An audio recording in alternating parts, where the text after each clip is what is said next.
YouTube, so please call in all your YouTube friends. Please remember to subscribe to both our YouTube and Facebook pages at the OneMic Show.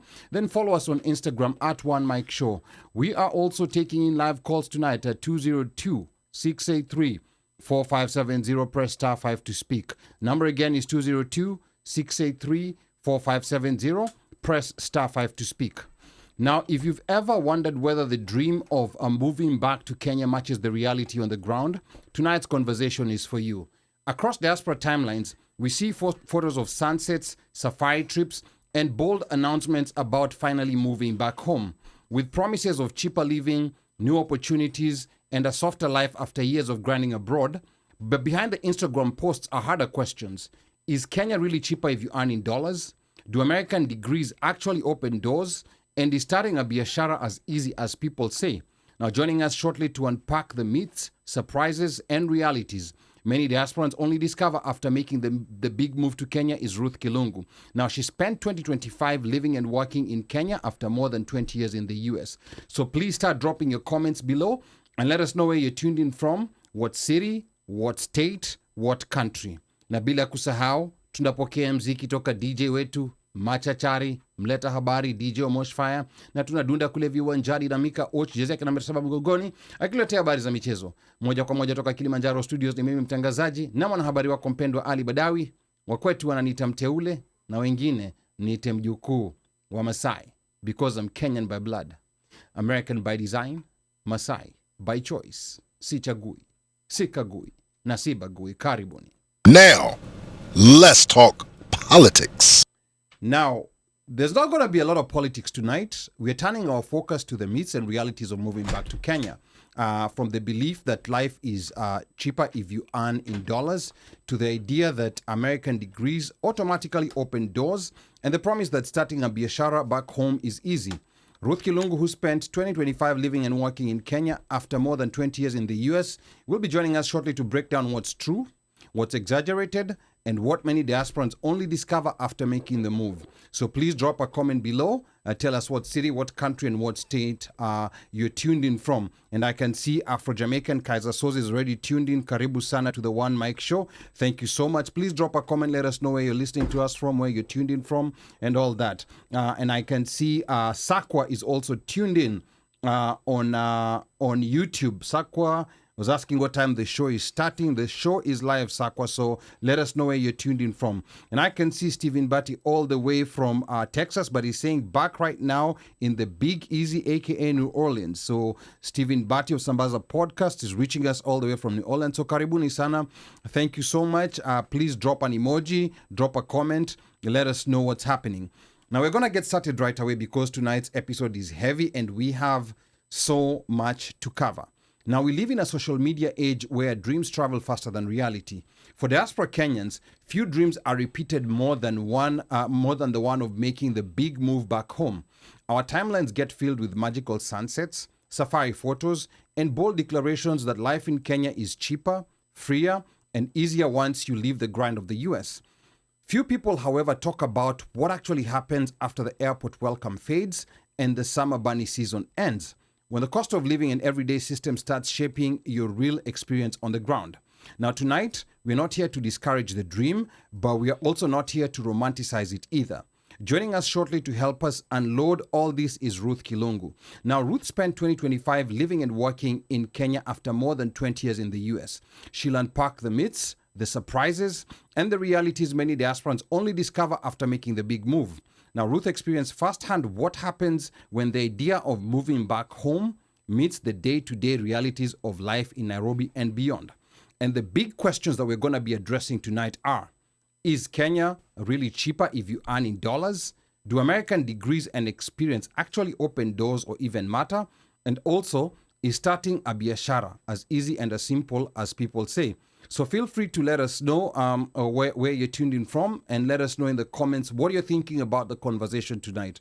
We're also going to touch on other aspects of life in Kenya, including socializing and friendships, the dating scene and how it looks, and the more controversial topic of religion and how it has manifested itself in Kenya over the years that we've been out here in the US. So without much further ado, ladies and gentlemen, Please join me in welcoming Ruth by typing Karibu in the comment section below. Ruth is no stranger to the OneMic Show. She's been a long-time fan. She's been a guest host and the missing female voice at Kilimanjaro Studio. So Ruth, karibu sana to the OneMic Show. It's so great having you tonight. How are you feeling? I'm great. Asante sana for that intro. I'm great. I'm feeling great. Okay. Yeah. All right, good. Now, before we get started, Ruth, are you currently back in the US, or are you still moving back and forth between Kenya and the US? Because, you know, you're 2025, you spent it in Kenya. Yeah. So where are you currently? In between. I'll be back and forth this year. So back and forth this year? Yes. So not fully decided? Not fully decided. Okay, all right. And we're going to find out why... We're going to find out why you're not fully decided shortly. But before we get to the beginning, or rather, as we get to the beginning of this journey, what is it that made you decide to move back to Kenya after more than 20 years in the US, Ruth? Okay. So in 2024, I just got tired. I don't know, like America can get tiring at some point. And I was like, I just needed to be home. And I literally went, I did not, there was not much thought to what I did. I went home in September, and then I decided to extend my stay by another month. And I think that's when the idea came. What if I was able to stay longer than this? So that was before 2025? That's 2024. Okay. When I went. And I was like, okay, sorry, I have allergies, so if I sound nasal a little bit, that's why.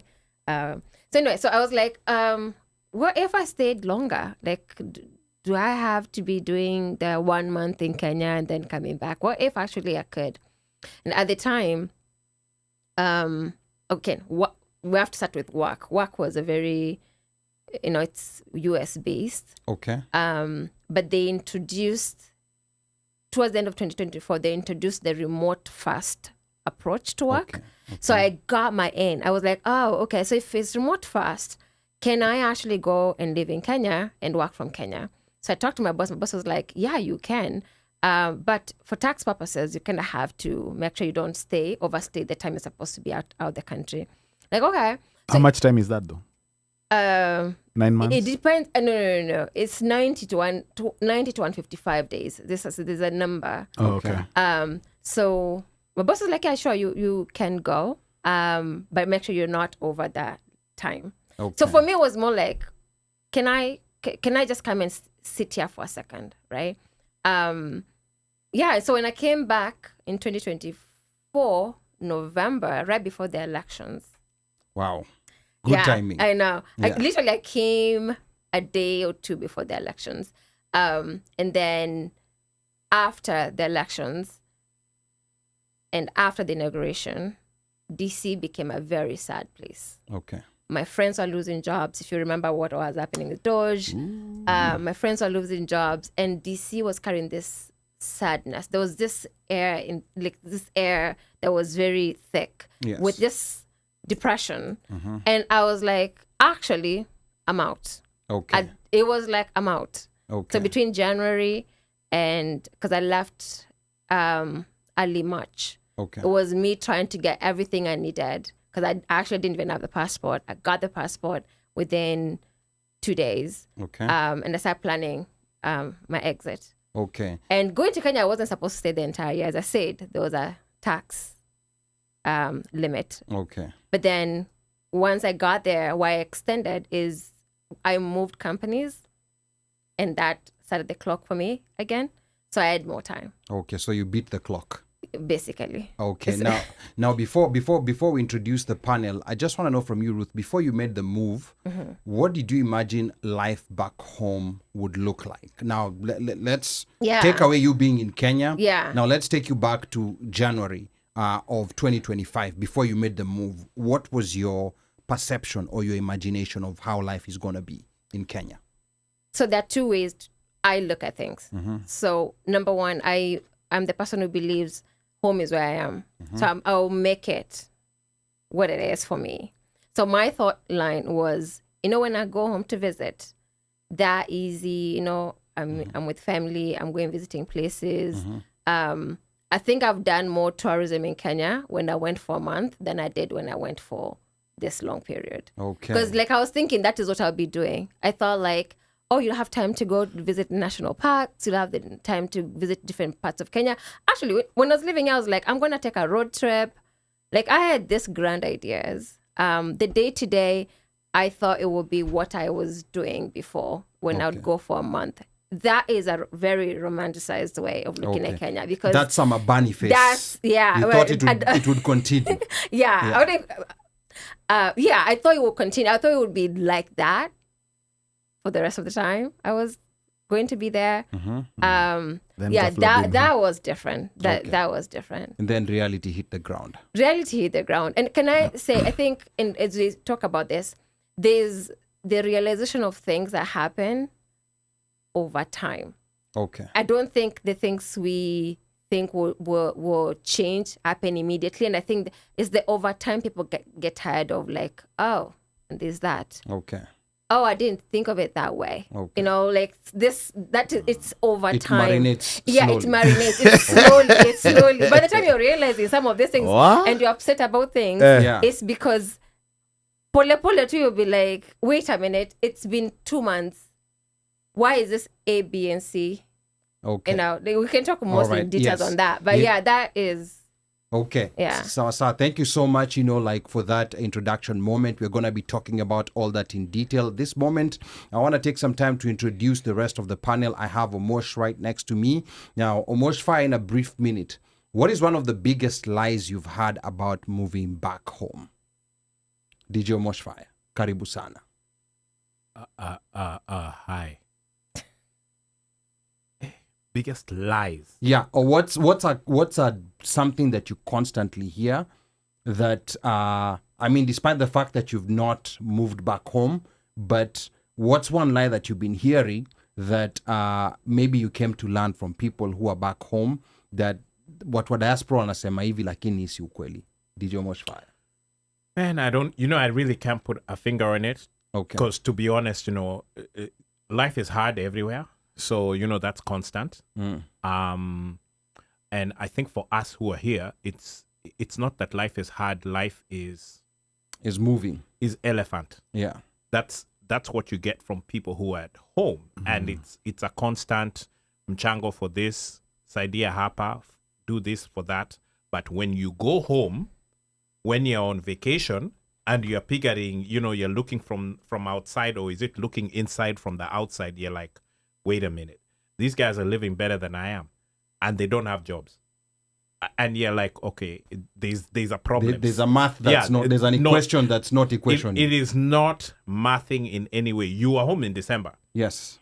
So you know what January. And so you know what I'm talking about. And what we get during the year before we hit the ground, that storyline is totally different from what you get when you're on the ground at that point in time, and you're the one who is looking at these people who have been suffering, or the ones you have been quote unquote helping, and you're like, wait, this person is, things here look okay. Things look okay. So all those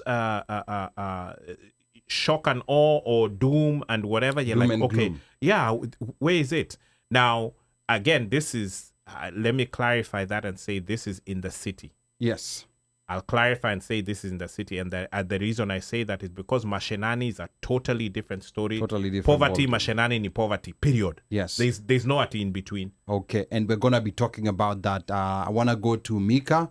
Mika, karibu sana. Now, Mika, I want to hear from you, like on this conversation.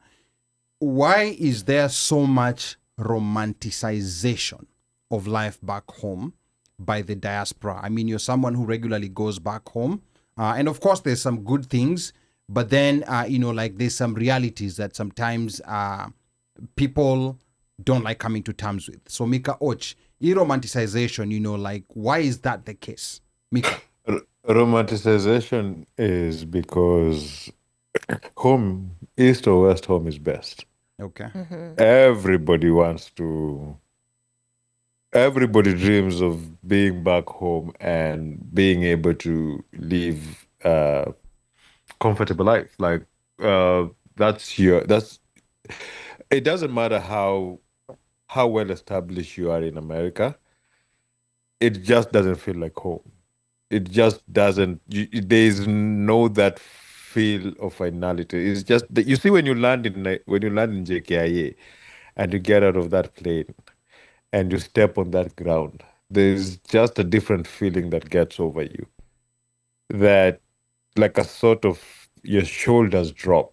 It's a relief. I can't even explain it. So the thing is the romanticization of people in the diaspora about going back home when they're settling back home. It's something. It's just it. That's our home. That's where our roots are.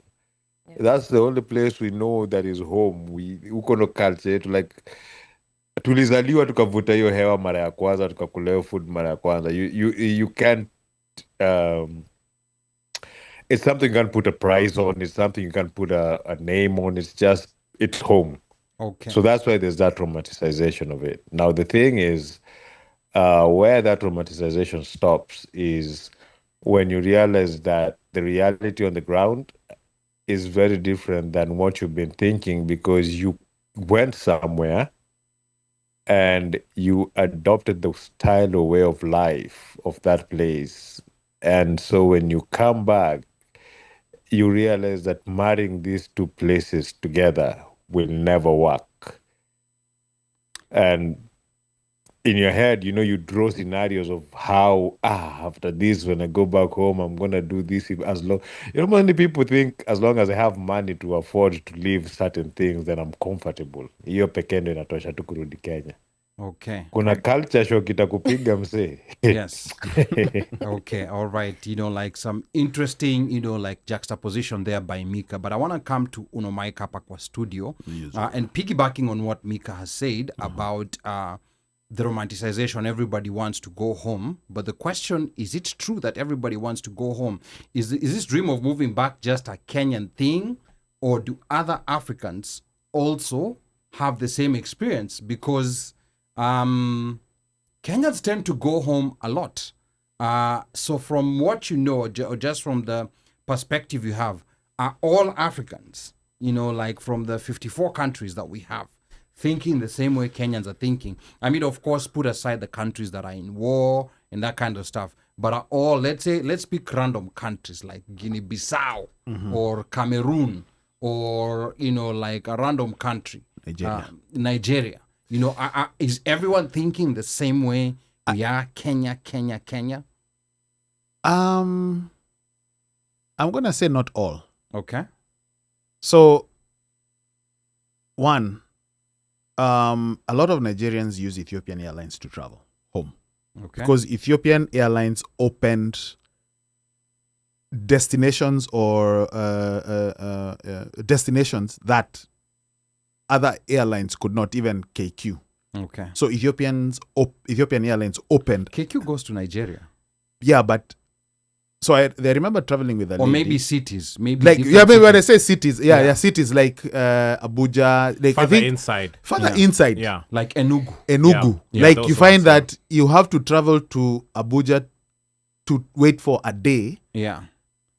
to get- travel 30 minutes to Wow. go to Enugu. Enugu. Yeah. Yeah. But Ethiopia is flying from Bole to Enugu straight. Wow. That is Yeah. major. Yeah. Then also, and I think it's something that we have shared, like we have a lot of Nigerians, because I think our perception of moving back home is building an abode. Yeah. Unajenga nyumba, Yeah. right? And that is another thing that you always talk about. What do you call it? Sleeping, Dead capital. dead capital. Dead Yes. capital. Right? So Yes. there's the idea of wanting to go And back home. That's not in Luo Nyanza. Just Yeah. want to Oh, okay. clarify. Oh. keep going. So there is the notion, because you'll find and hear a lot of people, they're buying broti, Yeah. they're building. So the idea is for them to move back. But essentially some of the people really have never been or don't go. They just build. So they're doing what everyone else is doing. So because at least building, let me build. Yeah. But I know there are people who have planned, who are planning, and they have engaged in a process of moving back. So yes, there are people who intentionally plan to move back. Okay. And I'll give an example. My uncle, at some point he was working. His idea was, I'll wait for my daughter to finish high school, and then he'll bounce. Then I'll bounce. But then he waited. Yeah. Let her finish College. But he waited. Let Let her finish her work. master's. He waited. Let her finish working. Let her finish her Working. DNP, her doctorate in nursing. Yeah. Then he's like, Okay. hapa nitakufia. Then he moved back. Okay. So it is some I do believe there are people who intentionally plan to go. Then there are those who just say they want to go, Yeah. but hawana plan. Okay. Because that is a different thing. Yeah. Yeah. Yeah. Before I go back to it, I honestly feel Kenyans are so attached to their country to the point that we tend to think that this is a normal thing across other countries. I have Cameroonian friends who have not been to Cameroon in like 10 years. And it's not like they have paper issues or anything. It's just that they're not going there. You know, like they get shocked by the fact that Kenyans, we love going back home. But every Ali year. Cameroon vitu kwa ground ni very But they were different. just about Yeah. to say. By the way, But yes. that's what I'm saying. Kenya, we have it Vitu, good. vitu ni Yes. elephant. We Yes, have it Cameroon. good in Kenya. But that's look, what I'm saying. Ali, it's Ali, it's look at not it all this- African countries. Mika. Yeah. No, I'm just trying to say, to look at this Yeah. in a way of how we're looking at it from, right? Yeah. Let's look at countries that there's that, the stability in the countries there, right? Like you can go back home and just be safe. You have the surety of going back home safely. And then compare. Let's not compare with countries zenye tunajua ukitoka hata wewe mwenyewe kurudi ni ngori. Ukirudi like you have, there's gonna be political persecution and things like those. That's gonna be hard to compare, right? So places like Cameroon pale wanaishi na oppression na nini, most of them wakitoka hawataki kurudi because wamehepa. But then look at places like Ghana, Nigeria, Kenya, South Africa, Zimbabwe, Uganda, Ethiopia. Places where are stable and people can come in and out as they want. Those people like going home. Okay. Those people, yeah. Yeah, Everyone, Hapa, we will have a. no, those people. I think Kenyans. Look at West Africans with dirty December. I agree with you, Mika. Look how much they sell it out. Look how much they sell out. That the concept of just December to narudi home. I agree with Right? you, Mika. You know, like Kenya, Nigeria, Ghana, I think we're all like kind of on the same level.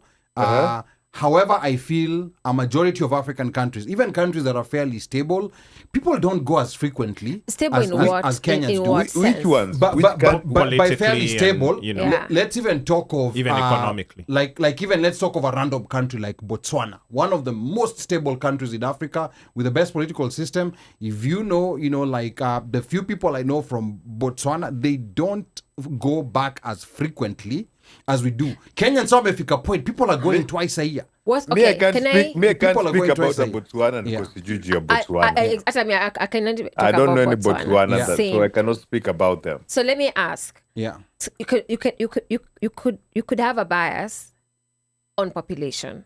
You know more Kenyans than you know other countries. And In then this sense. Ruth also something that one Mike said when he was talking about Nigeria. Let's not forget about how hard it is to fly to Africa. Like I can Yes. tell you, somebody in London flying to Nigeria, and you flying from here to Kenya, you're paying cheaper than the person who's in London and is closer to Nigeria because of the of flight connectivity. So that also plays a huge matter So on how often it is. Yeah. In a place like Kenya, we have like how many airlines fly to Kenya from America?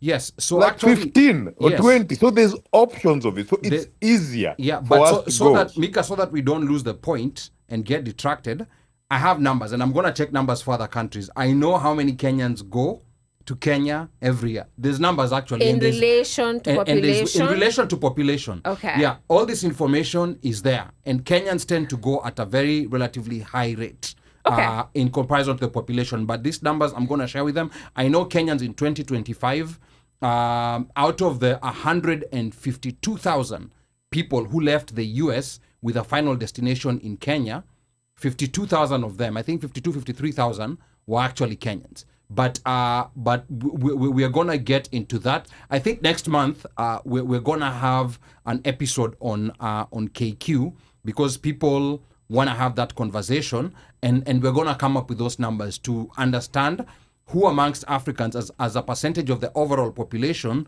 goes more. But tonight we want to stick to the topic we have. And before that, I see comments were coming in as we were having this conversation. I can see Arthur K. Ochieng. That's my cousin. Yes, Arthur K. Ochieng is saying, watching from Kiambu, Ruaka, Kenya is cheap when you take mandazi na strong tea.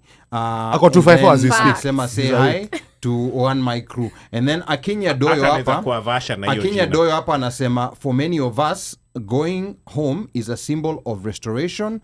We left a lot, mostly subconscious.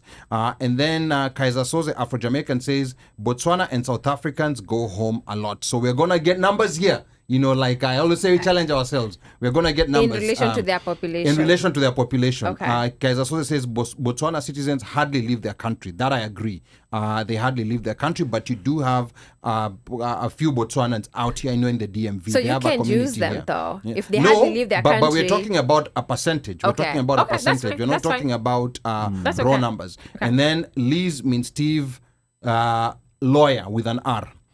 Says Cameroon. Why are you saying lawyer looking at me? Okay, Cameroon is say. quite unstable, so maybe not the fairest comparison. Correct. I've come across many Nigerians who are looking to go back, or at least set up things that allow them to be back and forth. I know Ethiopians have similar attachment, frequent travels, back and forth. And then Lawrence Kihanya saying, interesting topic.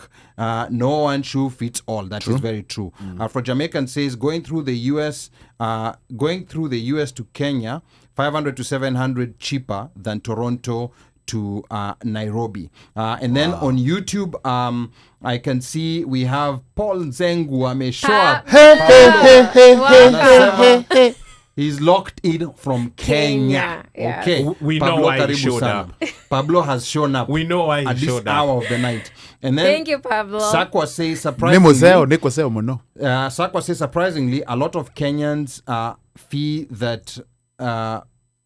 What is that? Surprisingly, a lot of Kenyans feel that way now. Atiwacha nitoke siwezi rudi. That's a vibe I saw in deck when I was there. And then we have Gashari 25 anasema, leave other people alone. Let's talk about Kenyans, please. Yes, we're gonna stick We're to here. Kenyans, Gashari. Don't worry about that. Gashari holera. And then Frank Agat says, how can Kenya be bad for returnees and many newly arrived foreigners love it? Yeah. Is it for lack of a good plan? We are going to be Yes. discussing that. Let's Now, Ruth, talk about that. We'll yeah, talk Ruth, now about coming that. back to you. Let's Yes. go back to the first 30 days. You Yeah. know, like where you're going there, you knew you're going to be in Kenya for a while. But those first 30 days after landing in Kenya, many diasporans go through what we call the Samabani phase. Everything feels exciting, social, and almost like an extended vacation. At what point did it stop feeling like a visit and start feeling like real life? Wow. I did not approach it as a visit. So I did not go there feeling like, like when you go back to Yeah. Kenya, the first 1 month, you're trying to meet people, Yeah. you're trying to arrange, hang out with your friends. I did not do that because I knew I'm going to here for the long haul. So I thought, I'll get back to people. There are people I never met the entire year I was there. So when I'd gone to Kenya for a month, I would meet. This time around, the people I actually did not meet. We'll get to that. Okay. So I did not approach it as a visit. It was more like, so first things first, I need to find where I'll live. Okay. So at first it's like, okay, we're looking for apartments, and then at some point my sister and I like, okay, I'm about to just live with you, right? So the first Now, 1 month is in Nairobi. In Nairobi. Okay. So the first 1 month is basically, and remember, I am also working, and I'm working Eastern time zone. Standard Time. Wow. So I only have a couple of hours in the day before I switch to a full day of work. Wow. So it's get out, go looking places, and also things happen. So we had planned to do this. The first 3 months I was not allowed to go out by myself. By who? or because you're still new. I'm very new. And sijui you will be wekad mchele. Sijui, Hata si mchele, you'll potea in a kupotea bolt. was one. Kupotea, not in a bolt. No, Kupotea was but by one. who? Utagongwa. Who's not allowing you to go out? locals.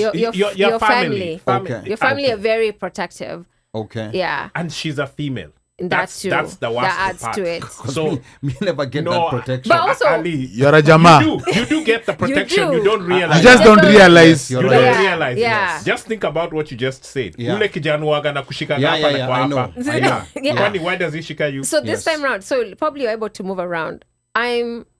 We are going together. Unaenda kuongea na real estate agents. Tunaenda pamoja. Okay. Number one, I realized Yeah, ndio sigongwe. nisigongwe. Yeah. But also, There's another. I've been told hata Kiswahili yangu inaniuza. Okay. So I remember telling my sister, sitaongea Kizungu, nitaongea Kiswahili. Hata hiyo Kiswahili yako. Don't even. itakuuza. You're better off speaking in English than Swahili. no. According to her sister. Your speech betrays you. Hold on. No. Yeah. Kuna Kiswahili na kuna Sheng. Yeah. Zote mbili ni muhadhara. Kabisa. And by the way, just to buttress your point, Yeah. Lawrence will tell you his own nephew is the one who looks out for him. So I'm supporting what Yeah. Alice, what Yeah, Omosh yeah, is saying, that yeah. you may not know, Yeah. Yeah. but People you, with There's it. another Maze, kuna way. wa- kuna- unashikwa na ujui umeshikwa. you will think you're being disturbed, unasumbuliwa ati weka hapa, lakini They're looking out for they're looking you. out for you. I've Sorry, even go ahead. seen Yes. Uno's brother do that to him. Yes. By the When way, we are together. yeah. Yeah, Ruth. Yeah. So I need you to know that I think I remember telling Swahili yako. some family members later, I was like, okay, mimi si mayai. We need to check out the training wheels. I need to go by myself at this point, you know? Okay. And even then, like, nipigie simu. Wakikwambia kitu na uelewe, nipigie simu, you know? So there was a ton of, that is something that at least I've gone through. And I think I'm good now. I think when I go back, there's more trust. I can go out and nitakuwa sawa, and they'll be okay with it. But yeah, in the beginning, it was more like, nipigie simu. Oh, no, tunaenda pamoja. Ati, you're not going by myself. I remember one time I went to town by myself, and my sister was like, ulikuja tano kuniambia? You know, it's so there's that. Okay, so you very have to protective. give. Yeah. So it was going to look for places to stay, and then we settled on a place. So the first 30 days, you know, like that was occupying you a lot, working And trying to get things trying going. to get a place. And also there are other and being things happening protected. with family, being protected. Also other things with family. Okay. Actually, if I can say, the first 6 months, Yeah. I spent majority of it with my family, which was a blessing because I had not spent such amount of time with my family since I came to the States. Wow, and that's 20 over years 20 ago. years. Okay, So by that's family, very amazing.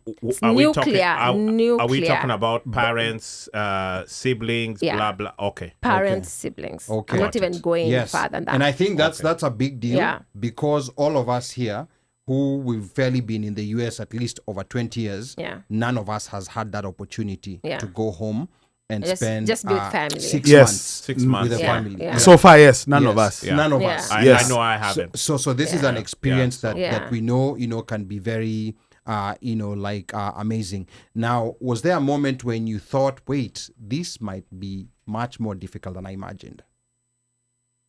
Did you have that moment? Yeah, several times. Okay. And At what point was it? Was it the first 30 days? I'm a little bit down the line. A little bit down the line. Okay. Remember, the first 30 days, there is, as much as I'm trying to, get a place, get situated, I'm still working.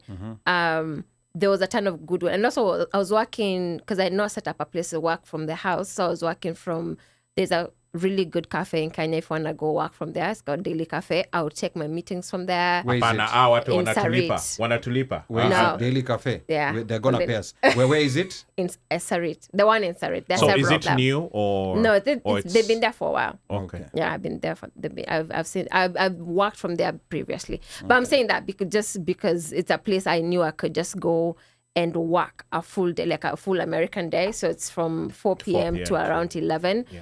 and I'll be safe, and I would have a corner where I would take my calls, and it'll be fine. So that was not an issue. So you're even able to do your conference calls from there, video your teams calls. or whatever. And mine are my work calls are video, our own call. Oh, and you get there's no noise or No. or you talking like So don't go on Thursday.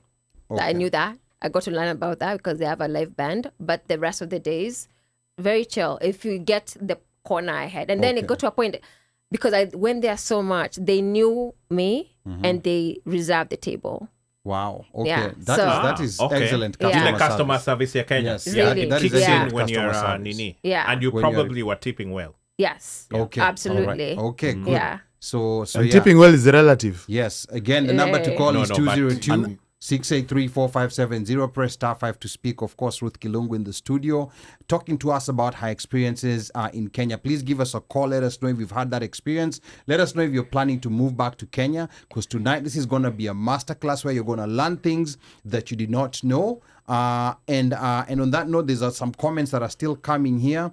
Afro Jamaican is saying, going through the you guys are lucky you have family. I was alone in them streets. I don't know how to survive. That's Afro Jamaican. And then He chose not to go with us. That's Yes. what happened. Had he planned with us, Yes. we would have been there with him to hold his hand as family.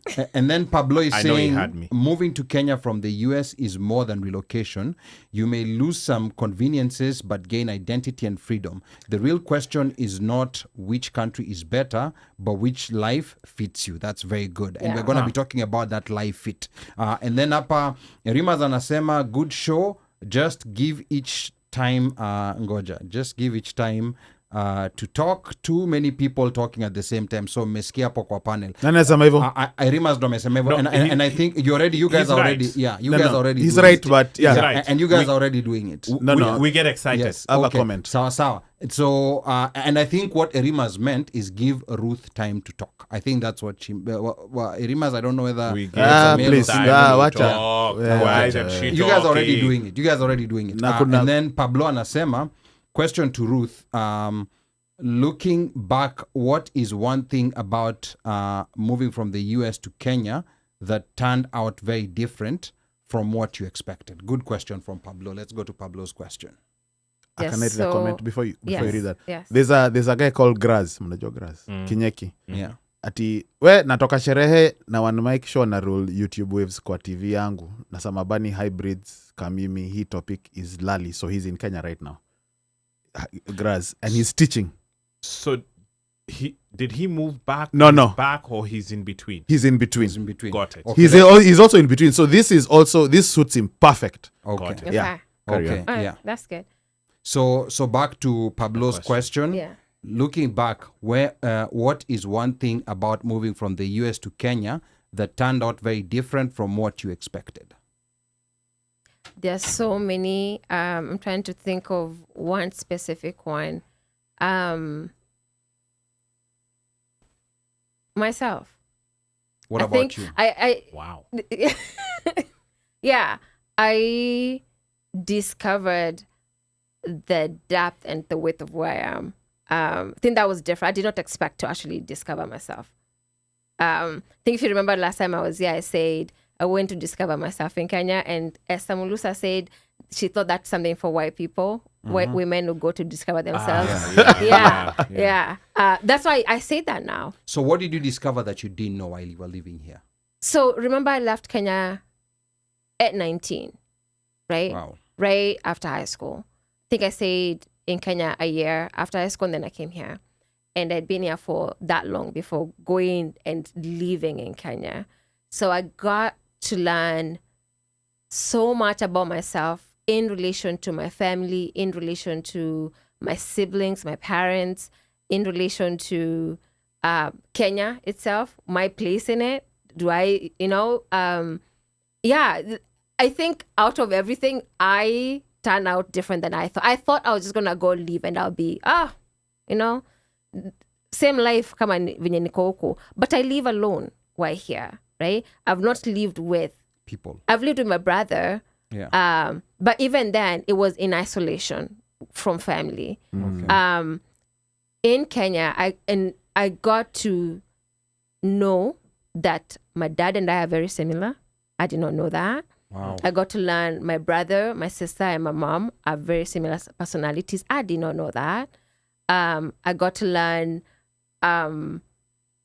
myself in terms of like how I operate is different. I had to be, like tulia kidogo kiasi, like I move very fast. Yeah. I also I don't. If I say jump into conclusion, that seems as if like I'm rash, but like I'm quick to do things. Okay. I thought You take action. I take actions Yes. very fast, right? You don't marinate and contemplate. Yes. Yeah. Also, I think I don't know whether it's Isn't that jumping because into I'm here. conclusions? Because I'm here. I don't know whether it's because I'm here or it's because I don't know whether it's because I've lived here and so my experience is different. So when I went to Kenya, I felt like I was thinking outside boxes too much. Yes. Like I was not confined to things. And then that would clash with expectations of me. And I'm like, okay, mbona mnafikiria hivyo na mbona mfikiri hivi, you know? So I had to learn how to understand myself from a culture that's mine, but I've never lived in it, you know? That Or is you're interesting. removed from it. Yeah, you're I'm removed very from it. removed. Very from removed. As an it. adult, you'd never lived in it. No. Okay. So I got to, I can't tell you how many times I'll be like, I need to write a book. You know, I need to write a book. This is a lot. Now, Pablo is also asking, was there a moment that came when you realized that moving to Kenya, this is it for me? Or are we going too much ahead of the topic? It's only been 1 year. Well, like Kenya is it for me? Like Yeah, I can move because and the question live there? is, was there a moment you knew moving to Kenya was the right decision for you? Yes, it was the right decision. Okay. All right, good. And then what would you say from your experience is one of the biggest lies diasporans tell each other about moving back home? You can talk. I don't even know what you said. No. So, okay, I'll repeat that question. Apologies for that. Okay. All right. That's there then, Poleni. The question was, No apology, you're good. what would you say is one of the biggest lies diasporans tell each other about moving back home? Those of us who've not spent that 6 months, that 1 year home, Yeah. like us. Yeah. You listen to us the way we talk sometimes Yeah. about home. You can talk about us, or maybe the diasporans that you've interacted with here. Yeah. What are some of the maybe lies is a strong word, Yeah. but what are the misconceptions they have about moving back home? Maybe one of the two major ones. I think if you think integration is going to be easy, I'm going to go back and it will be easy to just integrate, you'll have your biggest shock. And integration is in every aspect of life. Again, even from my family as well. My sister has told me I'm going to write a book about this too. You know, like, no, I really hope she writes because she's a really good writer. You realize that, especially if you've lived here for a long time, also, especially if you don't have a lived experience in Kenya after high school, you have a different way of looking at things, a different way of doing things. And Kenya, they also have a different way of doing things and looking at things. And so places where I'll move fast to do things, I had to kind of slow down. Okay, let me see someone else take a lead so I can know how things are done. Because what I'm proposing we do might not be appropriate for this setting. Wow, that is quite interesting. Now, I think I resonate with that a bit, like this December when I went and I was trying to open, by the way, I ventured into investing in Kenya. Yeah. So that's a conversation we are going to have in another episode. Show, another. But yeah, so when I went to Standard Investment Bank, and I think also dealt with a company called Avocap. One thing that I found very unusual is being given paper forms. Oh, yeah. Yeah, Yeah. atijaza hii kitu. Oh, yeah. And I'm like, And what you do you have- mean? Can't I just do it online? That contact banking. Yes. They Yeah. love paper. Everything is a paper. They love Paperwork. paper. Everything and is also- a paper, yeah. I went to ask for an ATM card, right? and there's something else I went to get. They take a picture. Yes. Like, we need to take a picture that you're the one who came to request. I'm like, isn't my signature enough? And I'm the one who's there. And then you have Yeah. to carry your original ID that you opened that account with. If you don't have it, shauri yako wewe na Mungu wako. And then for certain transactions, you have to go to the branch that Yes. that you opened the account.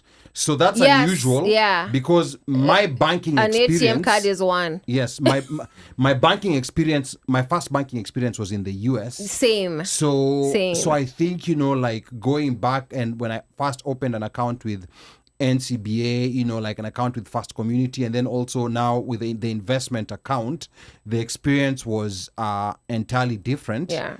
But I think those are the things that maybe sometimes you don't realize. Because I asked that question, can't I just, do this online? Yeah. Why am I signing papers? And And then you have they to want fill to- out in yeah. print. You have to write the entire print. They want to see then that it's you it's because you. fraud is big. Yeah. fraud is big, and huge. there's a trust deficit in then, Yes. Kenya. then you It's have very to big. issue a passport size photograph. Yeah. And you Yeah. bring your own things. Everything. You print your own things. You bring your own everything. So you're like, I did not have to bring a ton of my own things, but like them giving me paperwork to do was Yeah. a huge thing. And yeah, kwanza ya kupigwa picha, I was like, why are you taking my pictures? And like, that one I Yeah. have an experience. NCBA Sarit, that became my go-to place, by the way. There's a ton of everything I needed happens to be there. So like I Okay. went there a lot. Okay. And so yeah, they took a picture of me. I was like, why are we doing this? Like, no, because we have to make sure you're the one who came to do this transaction. Yeah, there's a lot of I was opening Fraud, an investment yeah. account. Yeah. I had 3 transactions in one, and they're like, we need to take a picture. And I was like, my bank is in Massachusetts, right? I barely go to that bank. yeah, I have applied for different types of loans or whatever yeah, without setting foot. Setting foot, It's yeah. in Massachusetts. yeah. So I'm that's a here. different experience. So like, can you imagine going to a place and being told like, not only are you not showing up in person, fill out this paper, and we're taking a picture. Okay. Yeah. All right. Now, a comment here coming from Luis Naomi, anasema this is an American idea in quotes. It won't work here. How much of that have you had to deal with, Ruth? And I think that's what you were talking about, Yeah. and slowing down. And then Afro-Jamaican is telling us to try Jubilee investment. Again, the number to call is 202-683-4570. Press *5 to speak. Interesting conversation happening today with Ruth Kilungu here. Has been in Kenya throughout 2025 and giving us insight on what some Abanis and generally diasporans do not know about living in Kenya. Now, I want to go to, take a different direction on the money side. Now, with the money question, many diasporans ask first, before you moved, you probably had a projected budget in mind. Once you actually settled in Kenya, how did your real monthly expenses compare to what you expected? We're talking about rent, groceries, and the normal things that Boda people... boda for Yeah. fuel. Transport, yeah. How I did did not have a budget. Oh, you did not have a I budget? had the budget I have here. Because remember, I did not have, my lease ended. I had nothing holding me. I was not really paying, but my car insurance and a couple of other things. Yeah. There was no many things I was paying in the Okay. US. So you had money. So you think, Yeah. you would think, So her rent money was her rent money. Yeah. Here and there. So No, but you're But- living with your sister. yeah. You were living with your sister at that point. Okay. Yeah, but I was contributing to the household. But again, it's not to the Groceries, level. blah, blah. Yeah. It's not my rent. It's not like what I'll pay in Silver Spring downtown. Yeah. I'll pay in Nairobi. Unless I did not go to live in places that make me pay Yeah. that kind of money. Okay. But the money part, and this is where I think people run dry without knowing, money leaks. Pole pole. What do you mean? 500 Pole there. pole or faster? Pole pole. Yeah. Because you think you have the dollars. Oh.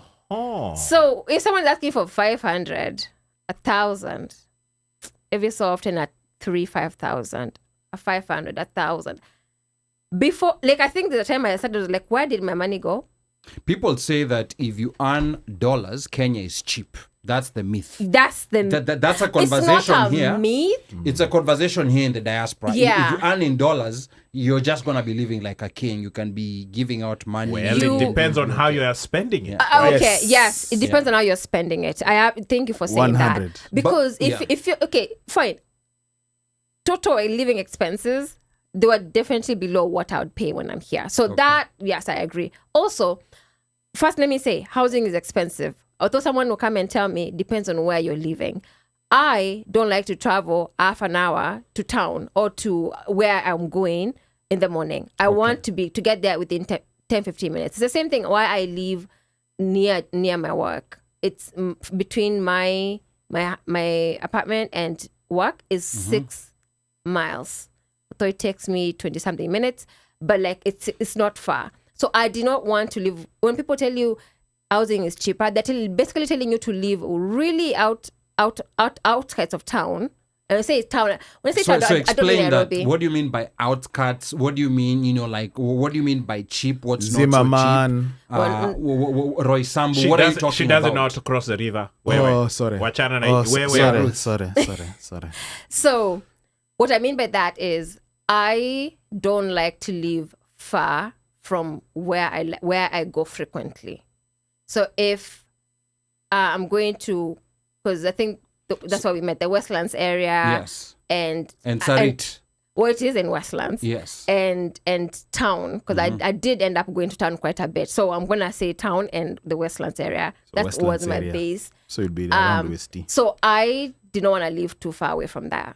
But then I was living with my sister. Then middle ground was, we lived in Mountain View, which is 10, 15 minutes when there's no traffic to get to any of those places. Okay. To get to Westlands and then 20-something minutes to get to town.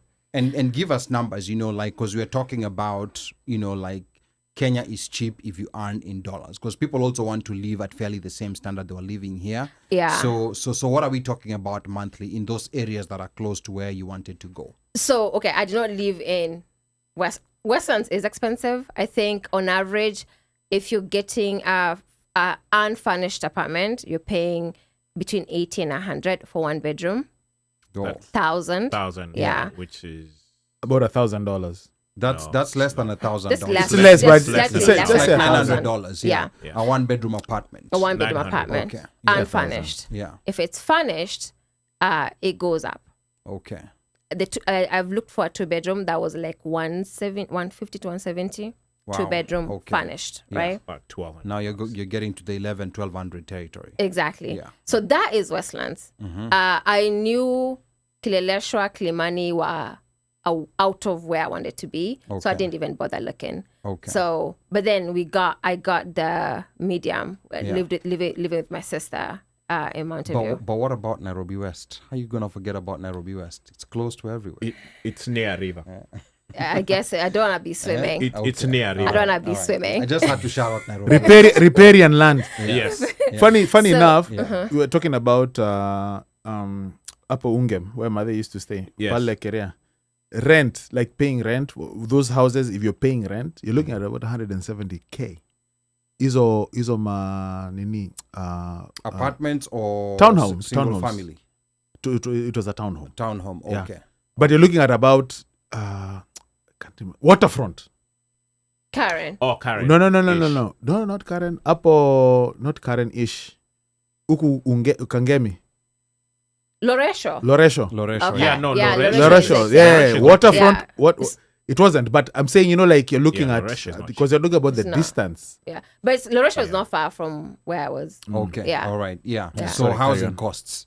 So housing costs, you would say, like it's relatively cheap when you compare to the US, when you compare the big Okay. cities. Remember where I chose to live, Yeah. it was definitely cheaper. Okay. Oh, well, also, I'm living with my sister. So, like, Oh, okay. So okay, roommate so like, situation. it's, yeah, Okay. we are splitting bills. Yeah. But if I were to live by myself, Mhm. I will be in the Westlands area. That will be the 15 to 1,700, 150K a month. basically. Okay. Yeah. But then, yeah. let Nika. me ask you a question. Yes. That is, if you lived in DC and we did a comparison, like to like comparison, Yeah. right? That means you'll be living in either, if we do a Westlands, a comparison to Westland, that's gonna be Northwest. no. Let's move out of DC to target DC to enter Virginia. That's gonna be more of Arlington. No, Falls Church. Arlington is expensive. Expensive. Yeah, Westlands is yeah, that's what I'm expensive too. saying. Like to like. That's what I said, like to like. Yeah. Like to like. I think so. so Do a that's- like to like. It's Yeah. Arlington, So you're talking right? Arlington, yeah. Or, So we're or talking Fairfax. Arlington rent, Fairfax rent, yeah. And if we do a like to like, Yeah, that's Westland yeah. is still way cheaper. It's way cheaper. It's yeah. way cheaper. Yeah. Definitely. So, yeah. So cost-wise, yeah. okay, when I was saying where you choose to live, when people say housing is cheaper in Kenya, Yeah. it's because they live really far and they spend a ton of time commuting. Yeah. I didn't want to do that. So transport is also another cost. Yes, that you have to factor in. For me, Yeah. I don't want to factor in transport. Okay. Well, I did Ubers, which are that cheap. I have to say that. Cheaper compared to Cheap. driving here, because over here you have a car. Yes. So is Okay. Ubering in Kenya cheaper than driving here? Because here you're not using an Uber every day.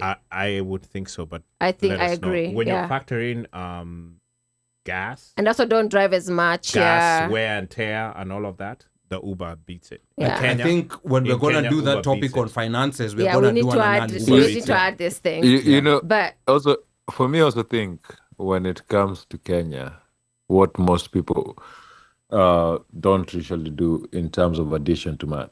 If you're saying far, if you're living anywhere, right, that you can access the expressway, yeah, you're not living far from downtown. yeah, That's If true. you have Yeah. access to the expressway, that's if a you're new- living yeah. anywhere, Yeah. where you have access on the expressway, Yeah. hapo for example, msiwasi Kimau waishi mbali na tao. but you know, Mika, Ana take long akiamua tu kuchukua Mombasa Road. but Na they do take ukiangalia- Mombasa Road. Yeah. But Not then very look at few it people this take way. their expressway. I usually tell people this: the amount of gas that you burn on jam ya Mombasa Road You'd is rather pay the toll. expensive than the toll you pay in the expressway. But I think generally humans do not think Yeah, that no, way. They no, don't we think don't. they Yeah. think Yeah. I'm taking the money out right now. Yes. You know, I'm paying They're now. seeing that, It's yeah, but they don't see it in the. And then In you're the also not, gas. you're also yeah. not counting your time, the amount of time you're spending which in traffic. to me, I Yeah. generally don't like traffic. Yeah. So like my pet peeve is being stuck in traffic. I Okay. would rather wait it out. What So- about now other household expenses? Easy to come at groceries, utilities, or those are fairly the same. So I got to know the numbers for that. Okay. So household things like, you know, sabuni, paper towel, omo, all of the household things, I think I would spend about between 20 and 30 a month on those things. And groceries will buy from the market, and that will be 1,000 a week. Yeah. Electricity was 1,000 a week. Tokens. Tokens. Wait, groceries 1,000 a week, Yeah. electricity 1,000 a week. Yeah. Groceries. No, groceries remember, co- groceries from the market. You are going to the Oh, market, right? Mboga. See, No, mboga na- mboga, the 1,000 a week Oh, ni not mboga. ketchup and cornflakes See, and ni all that sabi other good 20, stuff. 20 to 30. There's a household supermarket. thing. There's a supermarket. The Na kuna supermarket market. run Yeah. once a month. That's the other thing, by the way. I decided to put everybody in a monthly budget because we're not doing this, going to the market every... So doing the American thing. Yeah, and nataka hatukununua, like mbona tujanunua, why don't we have it in the house, you know? Yeah. So I decided to standardize everything. Once a month, we go buy everything. Supermarket. Okay, so Supermarket. groceries, supermarket run, and then there's mboga run. Yes. So how much are those, you know, like chakula, let's say the Collectively. cost of food collectively per month? Approximately how much are you talking? And it was a household of how many? 2 or 3? 5. 5. Okay, Yeah. household of 5. Yeah. Okay, 20, so 20, 30K for a month for 5? no, No, 30K is supermarket. There's other things. No, no, to no. add. But Yeah, that but also includes for 5? meats. I do not do Does nyama. that include mboga too? Mboga ndio hiyo 1,000 a week. Okay. Yeah. So can we comfortably say 30K or 35K per Actually, month? you know what? You can even say 40K because 40K. other things will come up. I want this extra today. So let's say 40 a month, everything. Okay, 40 a month. You have, Including your nyama. yeah. Yeah. Okay. So 40,000 a month. Yeah. That's actually What not did December bad. ask when we go there? What are we buying? That's not bad for a household of Five. Of five. Yeah. At Mulikuwa all. mnakula sose? Just asking for a friend. Yeah. Na mayai. Yeah. Na bacon. No. Yeah. No. I mean. Yeah. Even Now my you- mayais are cheap. No, Yeah. no, but Eggs no, are cheap. Eggs are cheap. It depends on where you are getting your mayai from. Carrefour. Isinya eggs. I even know them. Oh, Uh, okay. that- And the reason why I'm asking Yeah, why is you because asking? remember the comparison some of us have is when we go in December. And obviously, inaonekana mabei za vitu ziko wapi? You're right. Uko. Bidheba. Now. But that's December. I mean, Yes. compared to Ali, like let's say a loose one when you've gone home and then you've gone with your kuzo. I've never paid Eh, attention. hapana. I've never paid attention to how much. Mika, That's you why can we need do to it. listen to Ruth. You know, like. Wacha niwaambie kitu. December si ati vitu upanda bei. December ni maringo na kiburi ndio inakwanga imeingia. Aye. Hakuna tu amnanga tu time ya kwenda. Unajua kuna mtu ati sijui ati time ya kwenda. Bora nende marikiti na kuna jamaa kona dola kando yangu. No, but I'm just saying that The- supermarket, see, I'm just talking supermarket. Let's say Okay. I've But gone to buy supermarket- nyamas and If you look at that, if you look at the thing, there's that competition of people are supposed to shop to go to Shago. People are supposed to shop for Christmas and Yeah. nini. So actually, those supermarkets Your reduce December bill is going to prices. be high. So The competition of shopping is high, so they reduce prices. It's actually cheaper on it. Sisi wenye tunaendanga nayo, I was gonna speak on a diaspora mentality, right? On a diaspora mentality. On a diaspora mentality, we actually do that dollar conversion and just buy stuff because we assume already By tuko the na way. pesa kwa mfuko.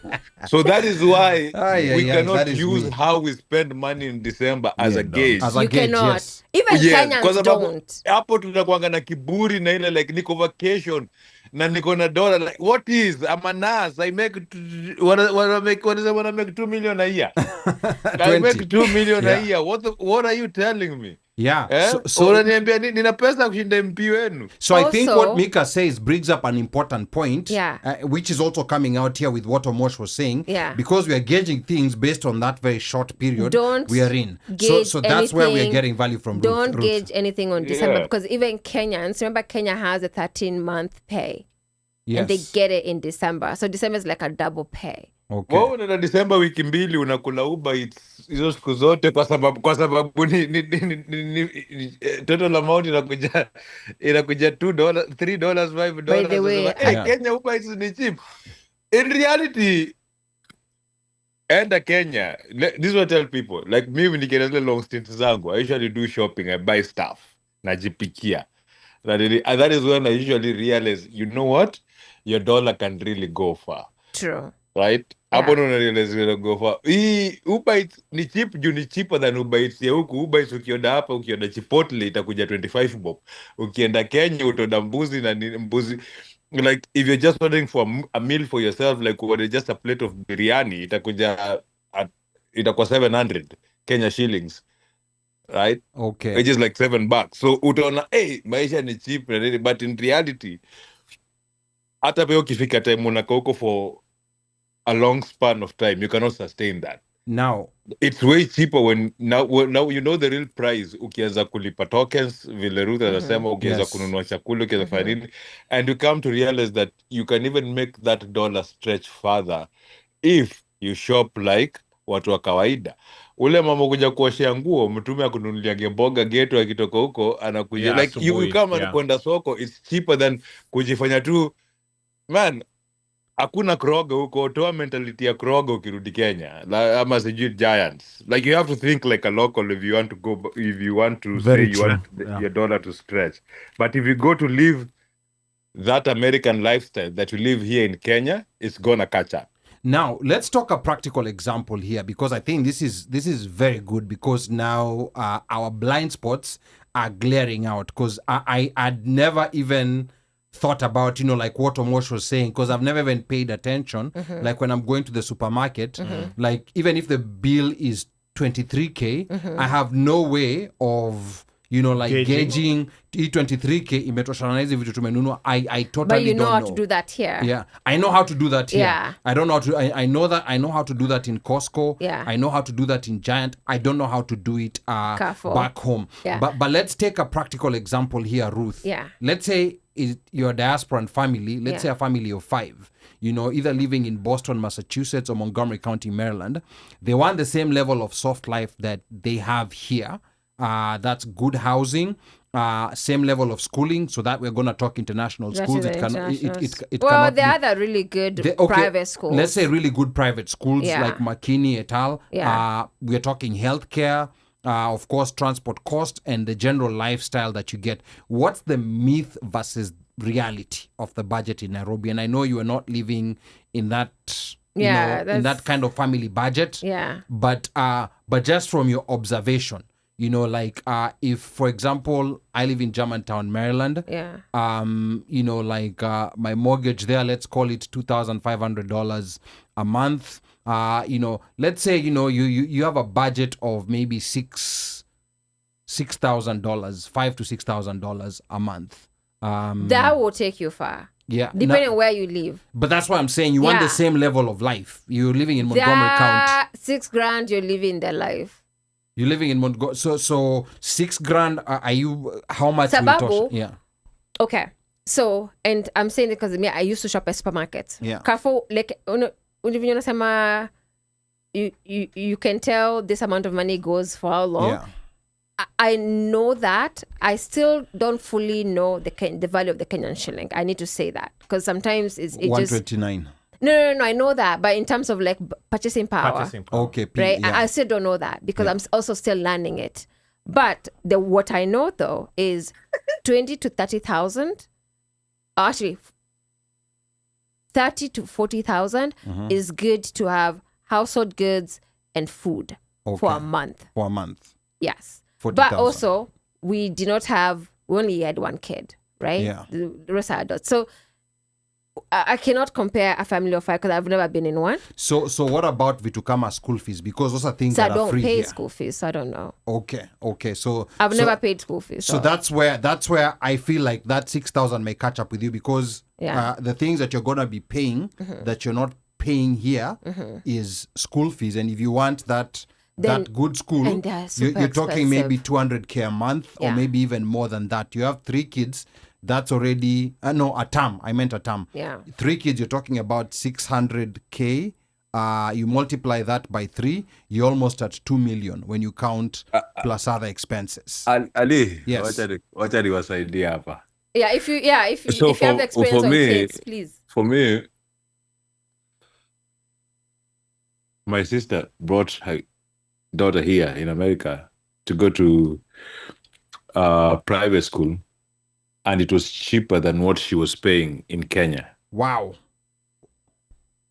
What school For a was she private in school? Kenya? In Kenya. Yeah, for private school in Kenya. Yeah, that's Okay. teaching at the same kind of for the like to like American education. And here she was coming to a private Catholic school, right in Maryland. Wow. And you see if you told an American to take a kid to that private school, they will tell you it's too expensive for them. But then you find that the cost of school fees for that level of school in Kenya is way more than here in America. Give us numbers, Mika. Because So I will give you an example of $5,000 a semester, right? For private school here.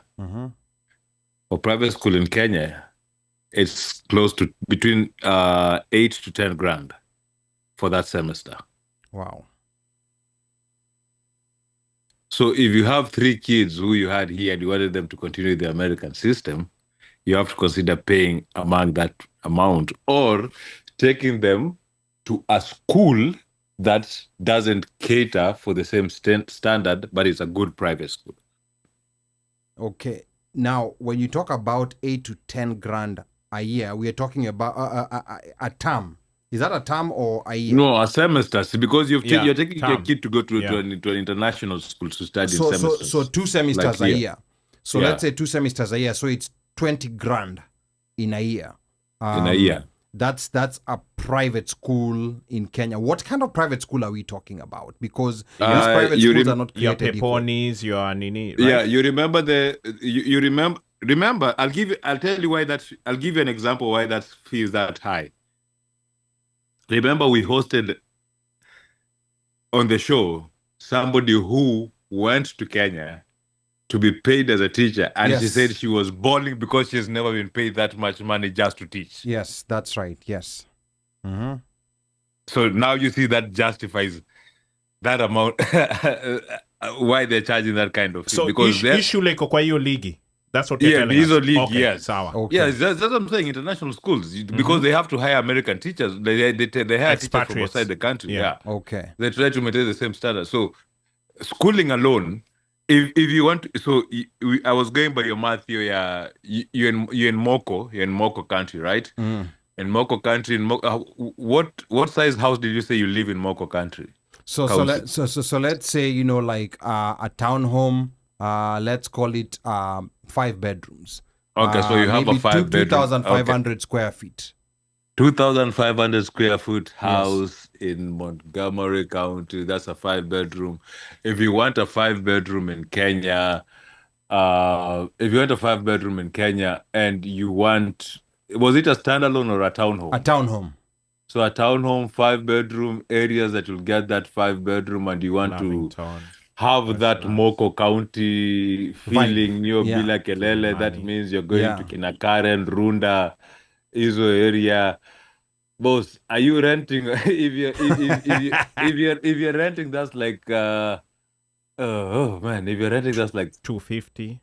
it's 1,000 to 50 a month? going up. Yeah, Yeah, to 50 to to 50,000 a 50, 300 to 400, between 250 to 400, Yeah. depending on the area. Because remember, Depending on which side of Ruda you're going, which Yeah. side of Karen you're going, which side of Lavi you're getting. Because if you want to have that Moko feel, juu unataka kumbuka Moko akunanga kelele mingi, Yeah. akunanga So hakuna kelele mingi, you have to drive to chaos. You're Chaos paying is- close to $2,000 Yeah. to 4,000. Depends on where you go. No. $2,000, Yeah, but in $4,000 a month. Moko, if you're renting a 5 bedroom house, you're paying rent close to 3,000. you're paying over 3,000. 3,500. Yeah. Oh, higher 4,000. 3,000, 3,000 is on the lower side. Yeah, 3,000 is no, on the yeah, lower side, 3,500, 4,000. Yeah, No, 3,500, 4,000. That's Yeah. the Yeah. rent you're paying. Yeah. Okay. So in Kenya, the rent is going to be nearly the same ballpark. Okay. All right. And, If you're looking for the same thing, like for like. okay. Now, the place where you'll save money is you will save money on vitu kama utilities, stima, maji, and then vitu za nyumba like groceries, easy day-to-day life expenses. Okay. Gas, it will come to bite you up because you're living in Runda, Makare, and you have to drive. And if you're driving the same car that you're driving here, gas is expensive it's in more Kenya. expensive. Yeah. Yeah. Yes. And then also you're adding that school fees on top. Like living 20 Yeah, grand. school fees ndo itakufinya. So it's 2 grand. It's about 2 grand per child per month. Yes. Kwa hizo skuli ambazo Mika anasema. Like even if we call it, maybe you go to a cheaper private school that's maybe at 1 grand a month and you have 3 kids, that's already $3,000. So you But already remember ukiwapeleka kwa 1 grand umetoa kwa international school level. So Lakini umewarudisha tu to good private school in Kenya. So wanaanza kusoma Kenyan system. Okay. All right. So the number to call, we have a lot of comments on YouTube. We're going to be reading them. Some comments on Facebook here. 202-683-4570. Press *5 to speak. Conversation heating up here. Blind spots coming out. And this is what we wanted exactly. So there's a number of questions coming here. And some of these questions that I'm seeing, we're going to be talking about these things a bit later on in the show. One of them is, let me see, Pablo anauliza Let me see. It should Paying attention to politics. We're going to be Yeah. talking about Yes. politics, so we're going to talk about that, Pablo. Stay tuned. Or And yule then wa DJ Sakwa. yeah, Sakwa hiyo. ya Sakwa pia ndasoma. Okay, DJ sawa. Chef anasema ati Syokimau is now Syokiville or Syokington. And then hapa DJ Chef anasema ama Jamu for high school. AQ ama Jamu for high school. Aye. Sio ISK, Makini, Rusinga, St. Mary's, Strathmore, etc. And then hapa pia I see this is Judy. Judy saying one Hi, huge blind Judy. spot for diaspora returnees is assuming our global experiences will automatically translate into opportunity and respect. This is not always the case, and How I about totally it's never the case? I totally agree with Judy on Yeah. that. I mean, we don't even have. Kwanza, that's you don't not even a want to debate. say you have come from diaspora. You might Yeah. as well say you were in Mombasa. Yeah. So real quick before we move to the next segment, because segment ya pesa may hit up, I think we need to have a full episode on this. Sakwa was asking, when making decisions to move, did you plan and buy a one-way ticket, or you had a return ticket just in case things don't work out? What would you advise someone to do? One-way ticket or return ticket? Okay. So I bought a one-way ticket. I did not know when I was going to come back. Okay. So that's why extending was easy to extend because I didn't have the ticket. Okay. Right? If I had the ticket, knowing that I'm going to pay money just to fix a ticket, Yeah. that is wasting money. I would have come back. Right? So I bought a one-way ticket. Goal was go there, figure it out. Yeah. There is this, Pablo was also asked a question. People confuse visiting Kenya and actually living in Kenya. I think, yes, there is a confusion because when you're visiting, you know there's an expiration date. Leaving, you're here to stay. So you try to make it work. So there's this, what I wanted to say. If you go to Kenya with an option of coming back, things are you approach things a bit different than if if you have a startup and your financier is in Silicon Valley and they have somebody they want. You see, like we also have to take into account that there are other factors outside just qualifications that get people hired in these positions. Yeah. Yeah. You know politicians, you know the president, you know I have no idea who. Like No. You're actually right, Ruth. Yeah. In terms of your ventures, vile unasema Ali, inside of ventures, yes, in Nairobi, a lot of companies have white CEOs. Do you know why they have white CEOs? So that they can get white money. Okay. All right. So they can get seed money from Silicon Valley, from all these other places. Wewe utaenda hapo na CEO wako anaitwa Ochieng ama Kimani. Okay, sawa. Kina Bill Gates bado kupea pesa. Yeah, I think this is also a conversation that I think we need to have with people who are in that space, because I listen to a lot of their YouTube pages, their YouTube channels, and their podcasts, and they talk about this thing a lot. Number to call 202-683-4570. Press *5 to speak. YouTube, please tell us whether you're back on. We were having issues there. I think the stream is now working perfectly. Poleni sana about that. And then hapa DJ Chef anasema Houston, we read you loud and clear. Thank you so much. Uno Mike, there's someone on the phone. Let's find out who that is. Oops.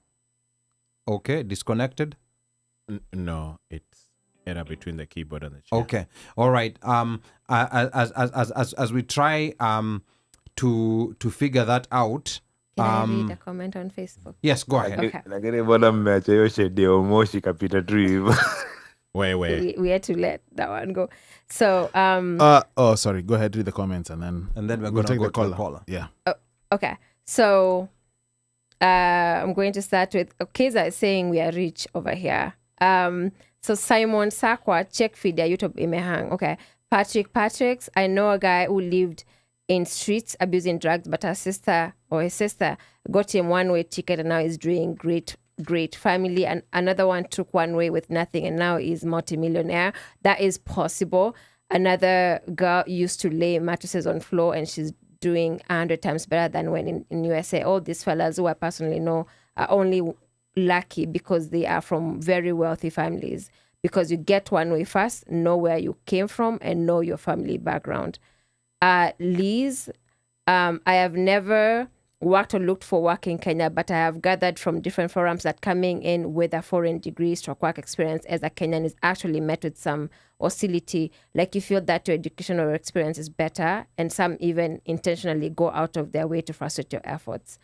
Paul Oidaka, who I know, hi Paul, and we need to connect, says, I did that's not the one on the phone. That's a different call. over 10 years in Kenya after doing 20 in the USA. Just came back and I ain't trying that thing again. Hi, Ruth. Been a minute. Whoa, hold on Wow. a minute. I think we need to interview Paul. Paul, I need needs to to please He call. needs to dial Yes. in. Please Give him the he needs to number. dial Please, in. please do me a Yes. favor, call. He can give us a dial in call. as Whoa, Kizito. that- He can that say is- it's Kizito. No, Was no, a no, banger. 10 years. Yeah. 10 years, that's a very That's a shocking long time, statement. yeah. Yeah. You stayed in the US 20 and then you went back to Kenya for 10. 10, And then and you came came back back. here. Yes. Paul, please give us a call. If you can, please call. I would love to hear from you. 4570. Huyo ndo anaweza kwa database ya issue ya lea By the way. Then Ezra says, Niaje Ruth na OneMic Show. Ezra's a good friend from Massachusetts. I love the discussion points. Can we have a follow-up to this topic, experts versus Kenyans with the same experience, whereby we can have an expert or someone with experience in this matter and those other matters we discussed about earlier, kind of like what Ali touched on. Thanks. Yes, Yeah, I think we should do and that. I do have someone in mind, someone who's an American expert, Yeah. like very in touch with the Kenyan community Then here. and Paul. Try to get Paul. Yes. Yes. So I think that would be a very interesting conversation. Yeah. And then hapa Ben Waweru anasema hi Ruth, Paul, give me a shout. Again, the number to call is 202-683-4570. Press star 5 to speak. Paul, you are subject matter expert on this issue. We need to hear from you. Now, do we still have someone Yes, on the we phone? still have. Okay. All right. Let's go to the phone. 0574-0574. Name and where you're calling from. I think I know this is. But If you know me, then sema ni nani. no, I don't. No, tell us your name and Tell where us- you're calling tell us from. your The name and- listeners don't know who you Yeah, are. we don't know anything about Kagera Show. Please. Bandio. Bandio. Napiga kutoka hapa karibu na bafuni. Wow. So, kwanza sema show nzuri. I think challenges hizo ziko kote. Sio tu Kenya, lakini hata Tanzania na kuna mambo kadhaa. Moja, nafikiri Ruth amegusia swala la networking. Networking jambo la kwanza, kwa maana kwamba kuna watu wanakaa huku mpaka almost time ya kuretire, wanarudi Kenya, wanarudi Tanzania. By the time wanarudi, wale wote maschoolmates wote walisha retire. Na watu ambao wako kwenye system ambao wangeweza kuwasaidia kupata kiwanja, kupata nini, watu hao hawapo anymore. Kwa hiyo hiyo ni changamoto ya kwanza. Lakini pili, kuna jambo ya pili kwamba watu wanaorudi wakiwa na option ya kurudi Marekani huwa hawachukui risk as hard as yule ambaye anarudi moja kwa moja. So mfano ni kwamba kama mtu angekuwa amekuja hapa amepoteza makaratasi, anaweza karudi Tanzania na half of the money ya mtu ambaye ana dual citizenship, na huyu akamake, kwa sababu tayari inakuwa ni win, I mean it's just win or lose, unajua, do or die. Kwa hiyo anachukua risk katika level tofauti na wale ambao wanakwenda kama Ruth akijua kabisa kwamba vikijamba kule ninaweza nikarudi tena Marekani. Kwa hiyo kuna hiyo issue ya kwamba watu ambao wanakwenda kule as optional huwa hawa invest as much, hawa take risk as much, tofauti na yule mtu ambaye tayari issue zake za paper hapa labda zimeharibika au maisha yameharibika kabisa au amekuwa deported, anaweza kaondoka na less money akaenda akafanya. Kwa hiyo kuna networking, kuna risk ambazo mtu anataka kuchukua, kuna eneo, kwa sababu wakati mwingine mimi naweza nikasema kwamba life si nzuri sana huku, labda nilipata taarifa sio sahihi, lakini naishi Dar es Salaam. But guess what? Kuna mtu ametoka zake kwa Menda na kaa Mbeya huko, kuna mtu anakwenda vijijini huko na ana make money katika kilimo cha mpunga with less ukilinganisha na mimi ambaye nimekwenda tunataka nifanye labda nataka nifanye Airbnb. Kwa hiyo kuna level of risk pia huwa inategemea na comfortability ya mtu kulingana na pesa alionayo. Akijua kwamba you know what, hii pesa ikigoma nitarudi zangu US nikaendelea na kazi yangu ya nursing, hatachukua risk as hard as yule ambaye anajua kabisa kwamba hii ndio hiyo ikiisha nikaende. Kwa hiyo life yangu ina depend katika hili. Kwa nafikiri kuna factor zaidi ya hizo, but diaspora wenye option ya kurudi Marekani and they always take lesser risk, na hata aggressiveness yao katika kuinvest inakuwa ndogo, katika kusearch networking na vitu vingine, kwa sababu wanajua kwamba wana fallback plan. Isipoenda nitarudi US. Okay. Wale ambao wanarudi moja kwa moja, they tend to succeed. Okay, asante sana Mubelwa. We have another caller, but Mubelwa, before you go, sisi East Africans, Afrika Mashariki, tunapenda sana mambo ya kurudi nyumbani, ama ni an issue that's all across Africa? Because kama ulikuwa unasikiza kutoka pale mwanzo, mimi nilikuwa nasema sisi East Africans tunapenda sana kurejea nyumbani, unlike watu wa sehemu nyingine mbalimbali za Afrika. Actually, Ali, nafikiri kitu kingine hapo tunatakiwa, point nyingine ambayo hajaigusa Ruth, ni kwamba watu wengi wanapokwenda East Africa, na hasa East Africa, hawaendi kuinvest ili pesa ya East Africa iwalishi wakiwa Marekani. Wanainvest just enough ili wasiombwe pesa na watu walioko East Africa. Kwa hiyo hata level yao ya kuangalia mambo ni tofauti. Yaani mtu anakwenda anaweka nyumba, alafu anasema kwamba nyinyi si huwa mnaniomba pesa, kwa hiyo hii pesa ya nyumba ndio iwalishe. Hakuna mtu anakwenda Tanzania, hamna mtu anakwenda Kenya kusema kwamba ninakwenda kuinvest to the point kwamba nikirudi Marekani nitakuwa tu nachanja kadi yangu ya Kenya kwa ajili ya kusurvive huku. Watu wako huku kulisha kule, wakiinvest Kenya, wakiinvest Tanzania, the only thing wanafanya ni kupunguza matumizi ya pesa wanayodaiwa kutoka huku. Na ndio maana nasema kwamba wale ambao wamekwenda furu kwenda kuinvest, wale wana chance kubwa ya kufanikiwa, lakini kwa asilimia kubwa people go there wa invest ili wapunguze kuombwa hela, na wale ambao anakwenda kuishi, wakati mwingine anaenda kuishi, anachukua riski kidogo, vikigoma anarudi huku, kwa sababu tayari anataka aishi maisha ya Marekani akiwa Afrika. Mambo yako tofauti kabisa. Wanamuita Baba Paulina, anasema furu. Mubelwa, asante sana. Yes, some very good points from Bandio. I think we now need to do another episode with Bandio on the Tanzania situation. Next caller, please. Let us see. Hold on. 677. Welcome to the OneMic Show. Please tell us your name and where you're calling from. Hello. Good evening. My name is Paul Wedaka Abarieno. Hey, Paul. Abari Paul. Paul, veteran. It's been a minute. Yeah. Now, Paul, thank you so much for calling. You know, like, just for context. Good show, guys. Good show. Where is he calling from? You said you lived... I'm calling from Boston. From Boston. So you said you lived in Kenya for... you lived in the US for 20 years, and then you moved back to Kenya for 10 years, and then you came back here and you said you're never going never back. Do it again. In fact, he said him and Cambridge are one. Okay. Wako pamoja na si analytica. Yeah. Ni kama chanda na pete. Yes. Hawaachani. Yes. Okay, tell us briefly why that's the case. And give us your timeline. Give us your timeline of when you went and when you came back. I'll definitely do that. Yeah. So like everybody else, I think we've had this dream of coming to America, doing your thing, go to school, then return to Kenya.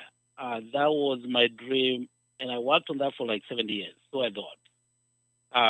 So 2012, as fate had it, I was coached by Kenyatta University. Right. At that point, I had a media company. Ruth knows we were doing newspaper together, Kenya Monitor, and all that. Yeah. So I thought gods were really aligning everything for me, and I got this job, and I became the PR and marketing manager at Kenyatta University. Okay. I hadn't been, you got to understand, I hadn't been to Kenya for like 20 years, easy. Makara and all those other things. Okay. So to me, it was a one-way ticket.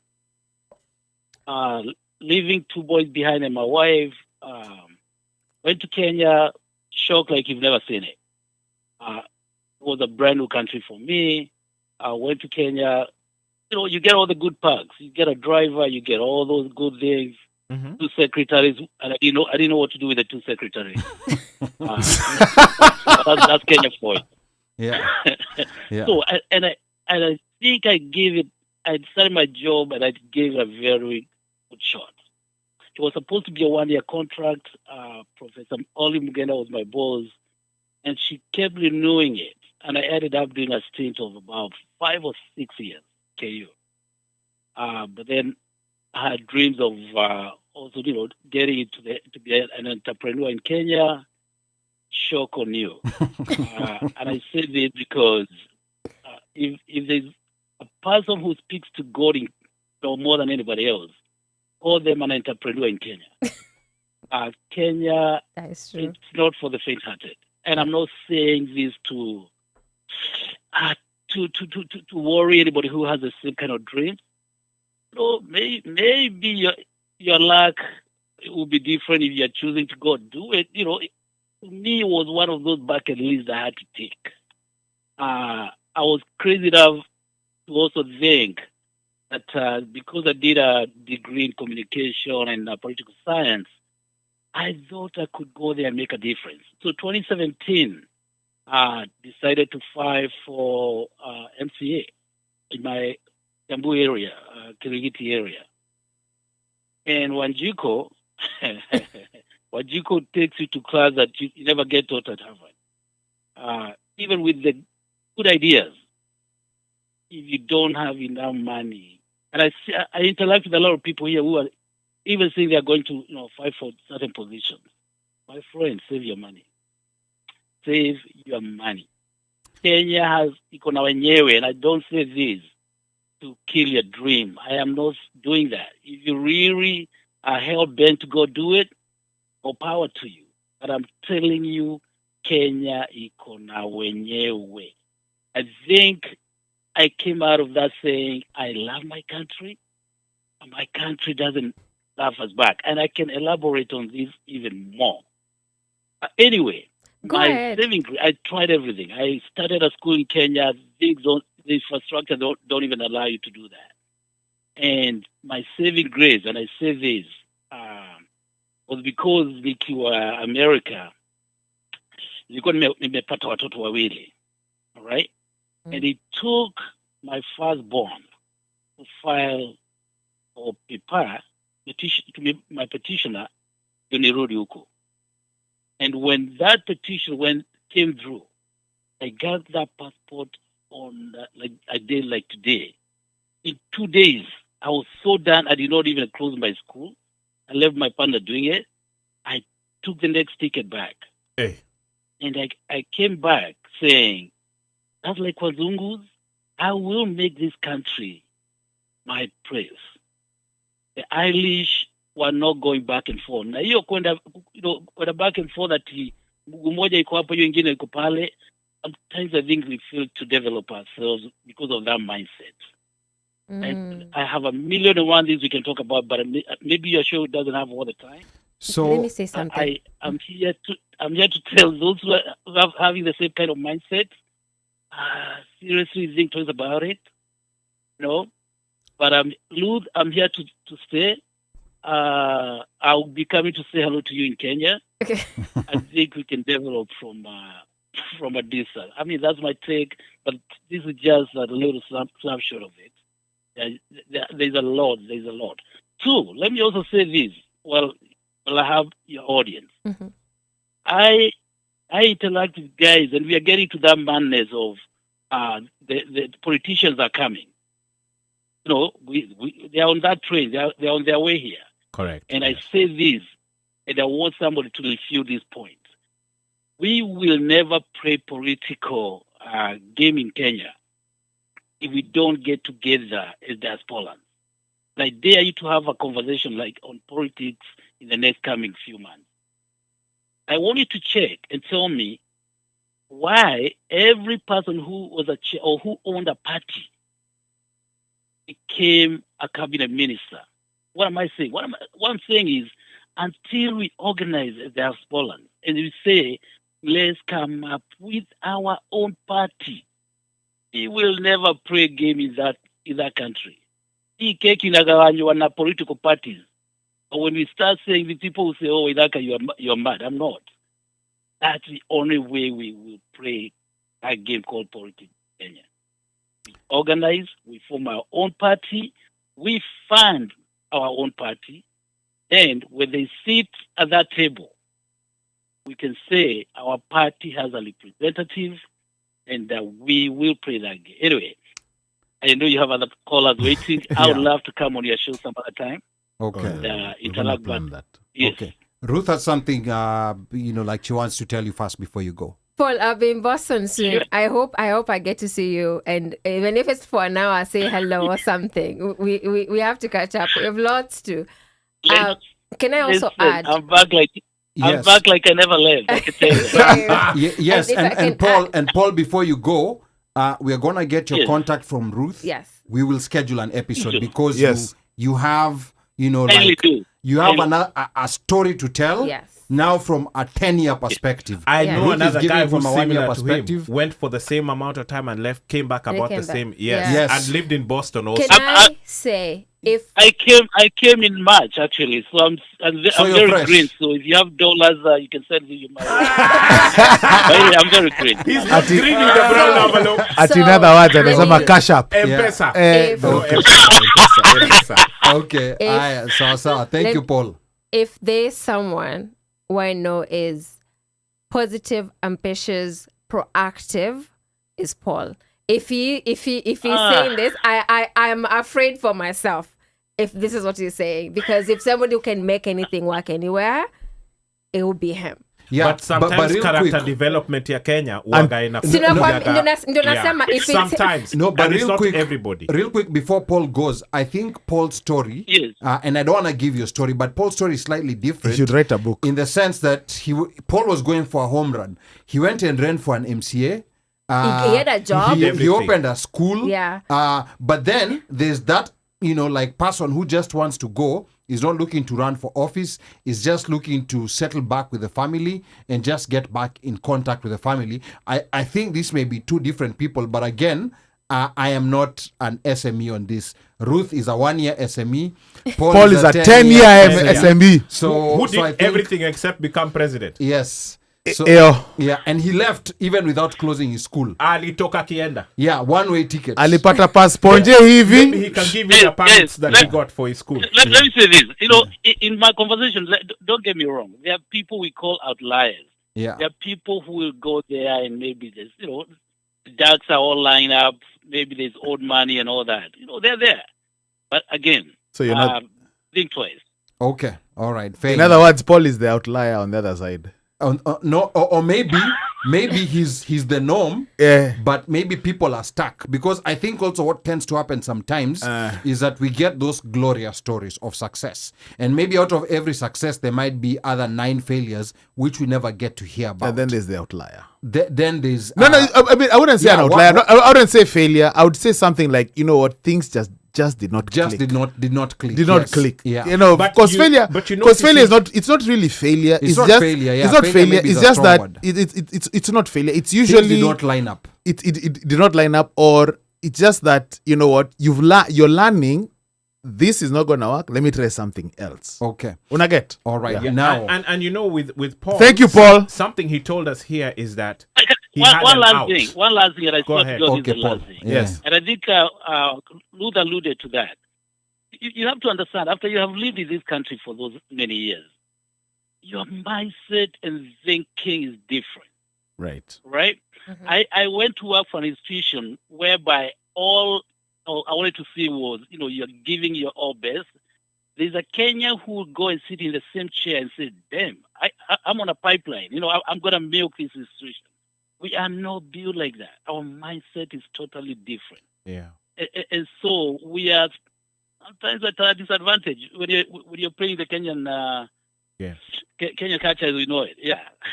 Good day, guys. Thank you. Thank you, Asante. Thank you, Paul. Wow. Take care. That was So Wow. so again, it's not really failure. It's just that you're learning what not to do in your next attempt. yeah. And you know what? I think Ruth did allude to it. That having the out. See, when he got that out, he went. Check it out. Yeah. He was like, no, this is it's too frustrating, Right. and I've worked 10 years is a long time. Yeah, it is, and but 10 years is I a long think time, yeah. I think also what needs to happen is, I think like for him, he just went because it was a leap of faith. He had an Not- opportunity. It was had an It was opportunity. an Yeah, opportunity it was he him. couldn't turn down. Yeah. Oh, man. I think from what he stated is that he went not knowing that he hawezi karudi. The only saving grace was that he had toys who brought him back. Yeah. And that is one aspect. You have another aspect where there are people who are fortunate that can travel back and forth regularly. Yes. And the fact that you can travel back and forth regularly means that you can afford yourself at some point now, if you're really investing, and Ali, you mentioned that, like, you have to now travel 2 times a year. Yeah. Or maybe 3, because now if you're really fully investing, that means you're focusing. You have to be present in whatever you're doing. You have to be. If you're not there, and I think I've shared this story. My mother, with her own taxi business, was there Monday through Saturday.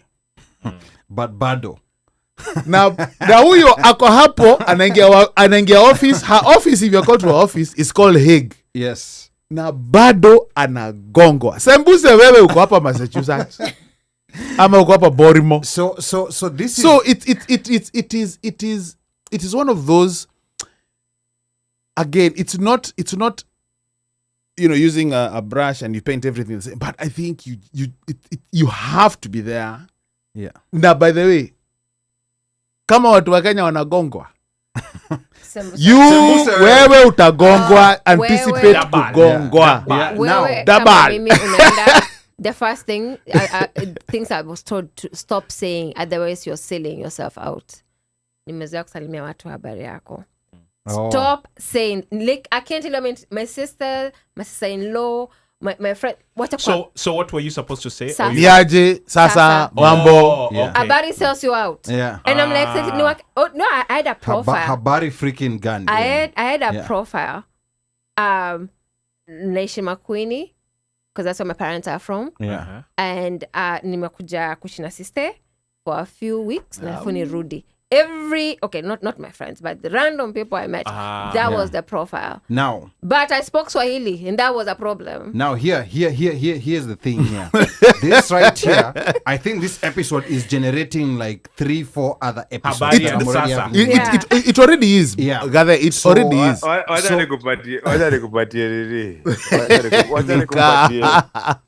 nikupatie hapa jako. Unajua nini? Ongea tu Kizungu. Watafikiri unaishi wenu wa Lavington. Okay, watafikiria tu your English of the North. Kiswahili yako but here's what we're gonna do. Let me read a few comments here. Yes. And then, because there's a number of things I want us to cover. I don't want us to miss them. Sawa. Yeah. So hapa, let me see. DJ Chef alikuwa anasema that's a brilliant idea. We as diasporans remit lots of dollars annually.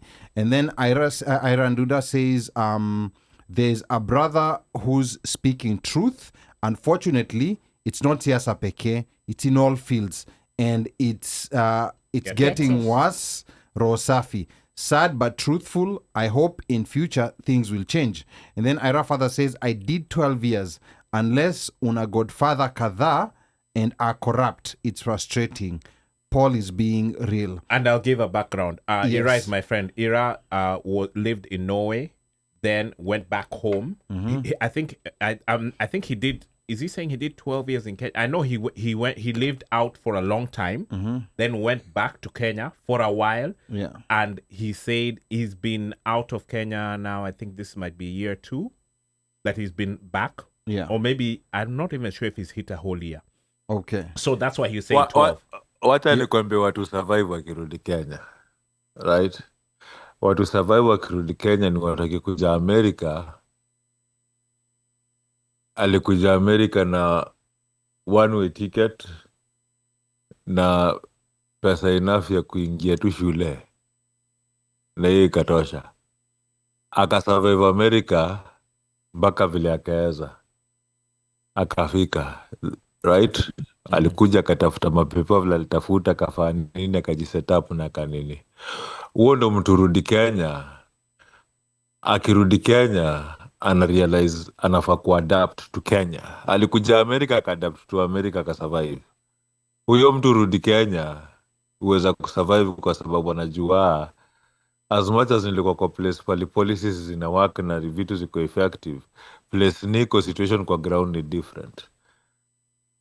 Atakubali kutoa hongo, hata kujifanyeni mraishi amesoma sijui nini, atakubali kuunderstand vile as much as ni hata tu aongea kijinga ama nini, but atajua time yenye anafaa kuback down, time yenye anajua kutafuta help, time anajua kutumia nini, atajua kusurvive. Okay. Also, Aya, sawa. all the money. Wale watu kuja America na privilege, how find it very hard ikifika time ya kurudi. Okay. Aya, sasa back to the comments here. Yes, But Ivo Mika Ira. amesema, you know, like a very solid point. And piggybacking on what Paul had said, you know, like if you're not built for corruption, you can't just manufacture yourself to become a corrupt individual. And that's a difficulty that some of us... corrupt. Wewe na ID yako. Ulipata hiyo ID? Eventually I got it, but it took a very long time. Haukuhanga? No, I didn't. But it took a very long time. I can imagine an average person in Kenya who needs the ID the following week for a job. Work. Yeah, that becomes You a have to. problem. So maybe I had time, you know, and I was like, nitaka mpaka ile siku watu watanipatia. And eventually, you know, like they gave up because I think waliona na waste your time, they could be using this time to get bribes from more people who are How willing long to did bribe it take, them. by the way? No, it took a while. It took because that time I stayed in Kenya for 6 weeks. The next day, when I was going to Kenya, and this was a replacement. It wasn't even a new ID. The next day after I arrived, I went to Huduma Center. Wakanituma NSSF. Huko NSSF sijua kanituma wapi. Until right before I left, 6 weeks later. In fact, even there was a guy who was passing on the corridor. Alikuwa ananiuliza nimekuwa na hapa like multiple Umerudi. times. Yeah. But eventually, I was stubborn enough, I got it. You had a problem getting your ID? Yes, I had a problem. You know, like Yeah. I had lost my ID. He had a problem Yeah. giving somebody 500. Yes. Can I say my experience was different, both the ID and the license. Yes, so we're gonna get to that part. Okay. Let me first of all read, you know, like a couple of comments here because I don't wanna lose them. Go ahead. Now Ira alikuwa anasema hapa, no, it's Pablo. Not every move to Kenya will work out, and that is okay. Sometimes moving back is not failure; it's just reality. And then Ira says, only good thing I got other than Mwenjoyo got a good wife and a kid. Otherwise, yeah, but yeah, if you got a wife and that's very good. And that's Kenya. And He's then talking about also, his you know, experience in like we Kenya. also had Alishinda lottery. Yeah. Mbona ana complain? so many comments here we had on Facebook. Emma Joseph says Kenya iko na wenyewe, we love them, they don't love us back. Mwenye masikio asikie, wahenga walisema politics ni dirty game boy. And then let me see, Patrick anasema it's a truthful old saying, Kenya iko na wenyewe, you're not among their families, clubs or networks, you're a stranger. Again, the number to call is 202-683-4570. Press star 5 to speak. I want us to move. I don't even know whether we'll be able to get to all these things that we want to talk about. Nope. There was that talk, because there's been a lot of talk about biashara. You know, like there are those who say, Bana, starting biashara is easy. Did you personally consider starting a business when you were in Kenya? And what influenced your decision either to start one or not to start one? Avocados. I have mangoes, a business idea. onions. I've thought of implementing it, but I think I'll just do an e-commerce thing in the US instead of doing Kenya. If I do it in Kenya, it will be a lifestyle business. I'm not trying to get money out of it. I'm more like see whether it works. So, because the purchasing power in Kenya is not consumers. Like, okay, people buy. Let me say this: people buy things, but the price point of where they buy things at is not enough to bring quality things in Kenya. Give us an example. Okay. So, like a dress, I'm gonna go there because dress is what I kinda came across a lot. A kitenge dress, if I buy it ready-made, I can buy it for just easy made, not too complicated, for like 2,500, 2,000, 2,500, 2,000 to 3,000, right? If I want it tailor-made or that stuff, it can move to 6,000. This is fundi, really good fundis at Nairobi Textiles making it for you, right? So I wanted to buy so I went to London for work in January, and Kenya is sunny, London is cold. So I was like, okay, I need to find pants that I could wear to my meetings that were a bit warm. I did not find anything close to what I was looking for. Like it's a heavy, it was a heavy kidogo, so it's cold, right? You want it a bit heavy, Or more cotton. corduroy-ish Yeah. or something. I'll find very thin material. And I tried to have my pants with lining, so that was not there either. And if I found that, it was like not 100. It was like 12. It's over $100, right? Wow. Sorry, over $100. Yeah.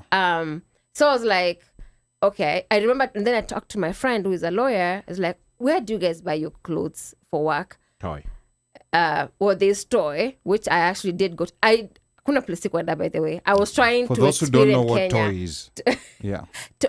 Toy is a second-hand market for clothes, but they have the quality. Yeah. Like, so, but you spend time going through to find what is really yours. But majority of the things there are actually quality. And I bought quite a bit of things Is there. that the one near the Adams Arcade? Yes, Yes. that's the one on Yes. Ngong Road. Yes. Yes. So I don't go to Toy because I didn't have enough time. So I'm going to like legit stores, but the prices are quoting me. They're so high. Yeah. So, and again, this Kinasarit, wherever, that's where you're gonna find those ones.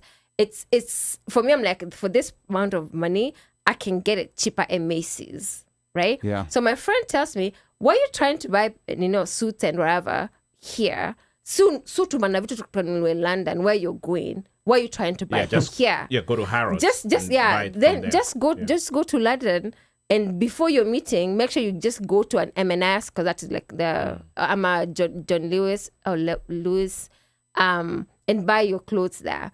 And that's what I did, because I couldn't find anything in Kenya. So my business idea was like, if they are sending people to buy things in London, can I just go to China? And bring the stuff. and buy Find out higher quality. higher quality, Mm-hmm. and then bring it to Kenya. Yeah. But remember, the price point Correct. will be higher than what most Kenyans will buy it for. What they're willing to spend. But if they're buying this stuff, if these stores are out there, because even the time when we were at Westgate Mall, I went into the Levi's store, and the Levi's store, when I was jeans, the equivalent Way more of, than you of buy it here. $120, Yeah. $130. Yeah. And I'm like, what is going on here? But now my question, Yes. if there's a market for that, Yeah. because I think there's someone who's going to those stores and buying it. There is. So how is it that there's no market? Like if you can get those Levi's jeans and But sell what them for $70 rather than selling it $120. But see, I would have to Okay, get. so Ali, let me help Apo Kidogo. For the stores that you see in Kina Westgate Nanini, Kenya is a very big expat community Yeah. that doesn't pay taxes. And then just the fact that they're living in Kenya, cost of living back home is offset. So they have a lot of money to be able to spend in those stores. That's why you find in Kenya we have all those fancy restaurants. Like you walk into a restaurant and the quality of the restaurant is the same quality of a restaurant you walk into DC. The only thing that you'll find is different is the price of that food eating. There's a market for that from that huge expat community in Kenya. Remember, we have we have a UN headquarter, we have the embassies, and then we have all those alphabet agencies that are in the country. So my business idea was to get that. Yeah. To get the quality clothing. Yeah. What would be sold from China Yeah. to the Western market, right? Yeah. And then bring it to Kenya, because it's not coming here. So I'm thinking there's a saving. So that is what I'm doing. I'm studying that to see Yeah. whether that's possible. But I've been told if you want to get it, like to sell it at a lower price, then you cannot go to those malls, because then the cost of just the overhead, rent, Yeah. or whatever, Okay. is gonna feed into what you're selling, right? Okay. So then the reason why they have them there, because it's secure. Somebody can come and fit clothes na natoke aende, right? Most places they don't have enough space to do a ton of that. That is secure. Okay. Yeah. Okay. All right. So business is not, let's just say business is not that easy.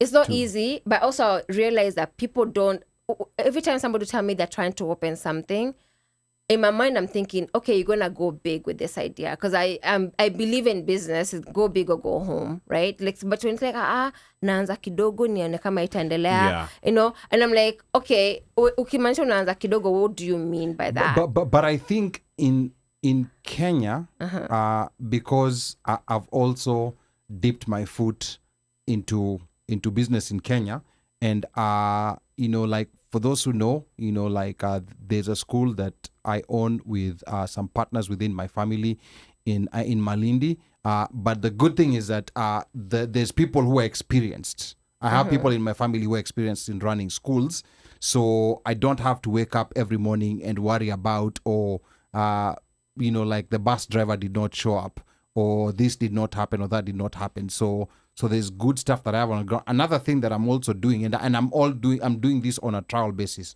If Afro-Jamaican is still listening, I know he tried out this idea and it did not quite work. Boda boda, you know, like in small towns like Kwetu Malindi. That's all you have to move around. Yes. So if you have a trusted person, you know, like and you can buy a boda boda is 100K. Yeah. It's 100,000. And lease it out. If you're leasing it out directly to someone, you'll get about 1,800 a week. It's 300 per day, 6 days a week. The one day unampatia kupumzika. So it's 1,800 a week. For me, because I'm working with another person on the ground who's now a manager. Because I don't even know who the rider is. Yeah. Okay. Yeye ndo ana manage riders, you know, like he has others that he's managing. So yeye ni broker. Yeah, yeye ni broker. So kwa hiyo 1,800 anakula 300. Alafu mimi nabaki na 1,500, but I'm completely passive. No, that's a week. That's every week. 18, yeah, that's a week. 1,800 a week. Yes, 1,800 a week. That's one boda boda. So when are you going to get your ROI? So no, based upon this. So ROI based on this math, it's going to be about 12 to 15 months. If you include the expenses, we're talking about 15 months. You're gonna get the full. You're gonna get the full amount back. But this is a very profit. Then after that, it's profit. But this is a very risky business. Yeah? So did you do it for making profit, or you did it to provide employment, or both? No, this is a business, you know, like no. You know, because it could be that you started it, let's say, to help Arela, and then at the same token, unajisaidia. No, so this one was not this one was not Arela thing, you know, like it was purely I was trying to see, you know, like, and I was also trying to make calculations, because the other thing that Kenyans who are out here do, you know, like getting apartments, that math, we've done it 1,575 times. It doesn't make sense. Your math doesn't make sense. Well, you know, like there's ways in which it can make sense, but the traditional sense in which people are doing it, buy an apartment for 10, 15 million and then rent it out for 60, 70K, that just doesn't make any sense. But people are doing it. So I'm trying out different ideas, because my goal with business in Kenya is to do things that are passive, meaning my presence is not required there. Understood. Yeah, one of the things that I've also... Why did you go with the tuk-tuk? Why did you go with tuk-tuk? So the math, I did not like... first of all, a tuk-tuk requires... It's a bigger risk because it's more expensive. Repairs. And I wasn't looking... Because boda starting point ni 100K. Tuk-tuk starting point is about 500K. Yeah. Oh, okay. So Atiatia. Yes, that's tuk-tuk. Tuk-tuk is very expensive. Tuk-tuk ubeba kila kitu. Yes. Inaweza beba nyumba. Yes. Am I lying, Ali? Yeah. No, tuk-tuk uhamisha watu. Tuk-tuk watu hamanayo. Yeah, watu hamanayo. Inabeba simiti, inabeba No, timba, inabeba mawe, inabeba the way you said it. kokoto. Yeah. No, I'm just saying. Other than and then, you know, in a place like Malindi, Mombasa, tuk-tuks have a lot of business, especially... they have a lot. I know. Especially to those... I know. Trust me, experience. Yeah, especially to, you know, wababa zetu na nini who do not want to go on borders. You know, a tuk-tuk is very comfortable. Correct. Yeah. Alafu pia wanafunikwa kwa jua. Yes, na hakuna jua na mchapa. The funny thing that what tuk-tuks do in Mombasa, in Malindi, bodas are doing it. I have seen bodas carrying 5 people. Have you ever seen a boda carrying 5 people? I Yes, saw I that. have. That Oh, was yeah. very shocking. And Four boda behind and one in front. Yeah, and then boda, they sometimes even would carry even like some very heavy stuff, and they are balancing like literally the rider, the kuna mtu mbele yake, kuna anaenda akibalance. So that's very dangerous, but Boda it's one of anabebanga those sofa things. set. Yeah, Sofa That's set, true. yes. hapo ni That's kweli, true. bro. That's true. na Yes, mwenye yes, sofa babaka set sofa set. amekaa kwa sofa. Yeah. So it's- yeah. So my humble advice to like those who are trying, and this is of course with my inexperience, is jaribu kwanza things that if you lose, like Yeah. sasa tuseme kwa example kama hiyo boda, if I lose, I've lost 100k. I think I can live with that. Yeah. That's $900. Yeah. But nilikuwa naona sasa 500k tuk, that's gonna be a bigger loss. Yeah. So ingia pole pole, like I think that idea of trying to go and hit a home run when you do not have on the ground It's the experience, worst. Apple, you're taking a very Well, big risk. Yeah. And I think when I say that, it's because, so these are people who live in Kenya who have businesses, right? Yeah. And I don't know what to say. Like it's if you're gonna get into retail, there's a ton that you need to have in place to make it sustainable. Part is marketing, right? Retail is really marketing. You have to really market your nini. But so someone says, okay, nitaanzisha hii biashara, I'm gonna do this and that. Okay. So where is the projection? The things when I say go big or go home, where is the projection? You Yeah. know the Miss G market. So tell me about this market that you're trying to get into. I don't think people do a ton of that. They don't No, do that. hawafanyagi So- hivyo. Market analysis. So People don't do it. they start. How does he market analysis? I think one thing that also most diasporans do when they open a business is that something like a retail business, any business, the first 3 years of business, it's a baby. You have to be hands-on. The only way you're buying a business that's you're doing business and it's profitable is if you buy a profitable business. But if you're starting something from scratch, it's not going to be passive. Shida ni most diasporans want to invest in a passive way, and it can't happen. But I think I'm talking Because about. unajua shida ni utaandika mtu akuranie hiyo business, and that person who mwenye umepatia hiyo nini, yeye ndo gain new experience, and they come and realize that they're working for somebody, and most people just screw you over, and then they go ahead and do it for themselves.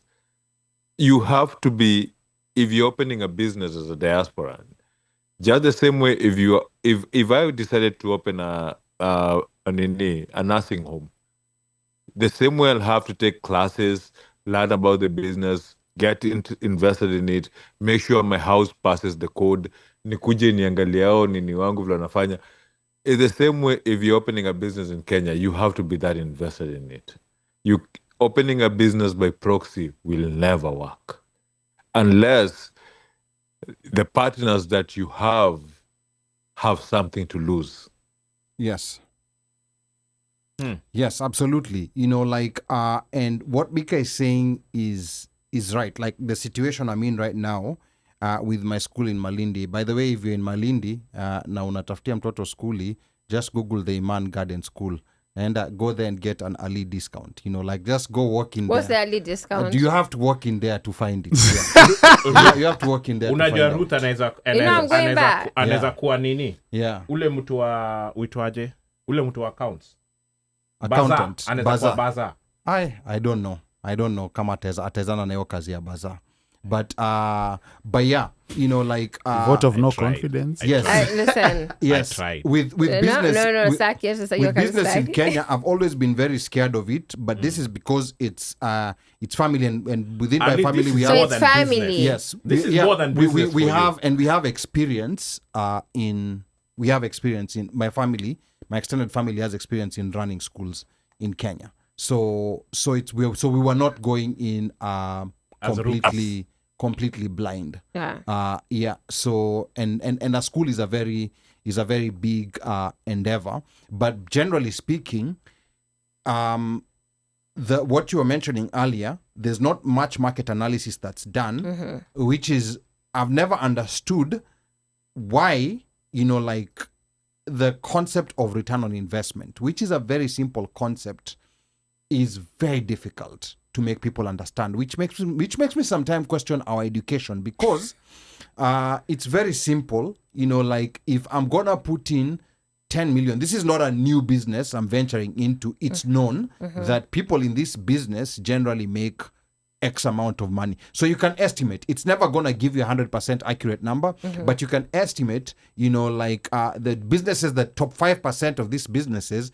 this is how much they're making. So this is how much I'm looking. So that analysis is not done. And then people are jumping in. Unaona kama kwa hii ya boda boda, like the math, like mathed. And the person I'm doing this with is actually someone who's helping with who's helping us market the school uko down on the ground in Malindi. He also has a lot of other side businesses. So I just jumped onto his business because he manages boda bodas. Yeah. So let me ask you. Yeah. So this person makes 1,800 a week. So no, not the person riding. It's now that's me. Oh, that is you. Yeah, that is Okay. that's the That's the what person. Ali says, give me. Sasa zile juu yako, shauri yako, so jisort. typically a boda rider in Malindi, I think they'll make about 1,500. Sometimes it could be up to 2,000 depending on how busy it is. But the going rate that they will give you per day is 300. Okay. Is 300 and kawaida is 6 days a week. Your 7th unamwachia hata kama ataride your 7th day, hiyo ni profit yake. That's just the way it works out there. That's just the way it Okay. works out there. Okay. So if you can own like 10 of them, that's gonna be 15,000 now on my side because Because yeye you're anakula brokering. You have a because I'm broker. brokering. Yeah, okay. It'll be 15,000 a week. And for 10, that's $1 million shillings investment. So 15,000 times 4, you're getting 60K. That's the same amount that someone who bought a 10 million apartment is getting per month. Because a 10 million apartment, that's what you're going to get. Okay. You're going to get 60K. Okay. Or something in that amount. Now, here's the thing. Here's the deal we're going to have. There's so much. And we're going to do this deal right here. Right You now. know, like before Ruth goes, so that we put her on the spot. We need to have a part 2. Because we can't cover, like all the other details that we Yes. have here. Sasa We need to wewe- have a part 2. Yeah. Na hiyo When you part bring 2, your social security number, we check your credit, hizo vitu zote tuone kama ina line up na And it has to na be Kenya. before before you go home in the next 2 months. yes, because Actually, Actually, she said she's going in a week and a half, so we may need to forward this thing. no, apana, no. Next Hepa week, weather. next week we do Ana not. he- Next No, we week don't have a not show an episode. the following week. But the following week, And a HEPA can weather. you adjust your calendar? Yeah, calendar. To come the week Yes. after next Tumalizana na hii Because kitu next alafu week you we- can Once go. and for all. And Because then let me uende one way. let me You just even give a get to your hint. Chico. Yes. Wait, let me just give a hint to the audience of what was supposed to be discussed, but because there's so many things that happened, Yes. and so much gems that were dropped, we could not discuss all this. So there's everyday systems and bureaucracy, like government offices, your ID, licenses, passport. They already started to that. Then there's the E-citizen. there's Jeez. there's the politics part, living through politics, Yeah. political conversations. Like the conversations one. that diasporans are having about Kenya, what Right. Kenyans think, and Kenyans, people in Kenya, are also talking about us. US politics. Yes. What are those conversations like? So there's that, and then there was the issue of safety and security and personal safety. The reality in Kenya versus the myths that are there. Especially with- Like of course, Western media likes amplifying what's going on in Africa, and then there's also understanding the security culture, how security works in Kenya, gated communities, guards. ownership of guns, which is very different over here. Then, of course, there's the other family expectations and social dynamics.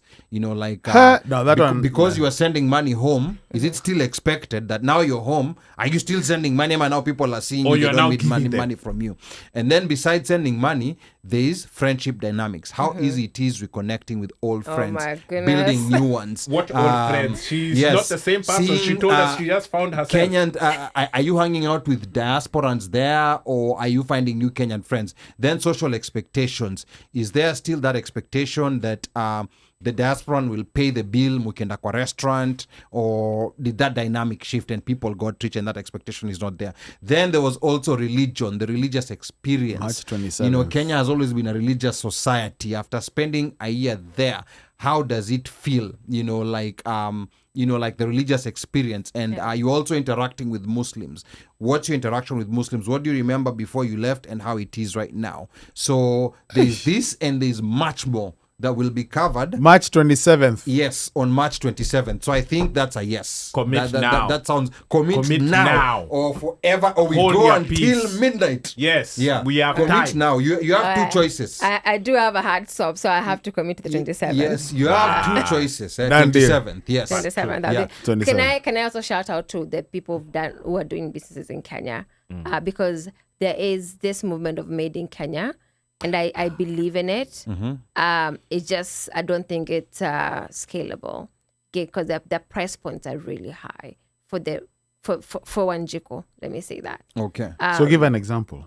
Like for example. This is a sweater by this is S. This is S. Yeah. She has a- Shinamundia. Yes. Okay. Sharon Oh, Mundia. Sharon, yeah.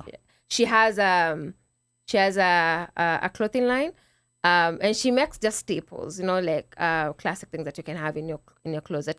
I think you've seen me with this sweater too many times. I love it, but this was like 4,250 Okay. for a sweater. This not everybody's buying this. Yes, right? absolutely. Yeah. That's not. That this is not the That's a high everyday. price point, yeah. It's not everyday. But price 4,200 is not bad. It's not.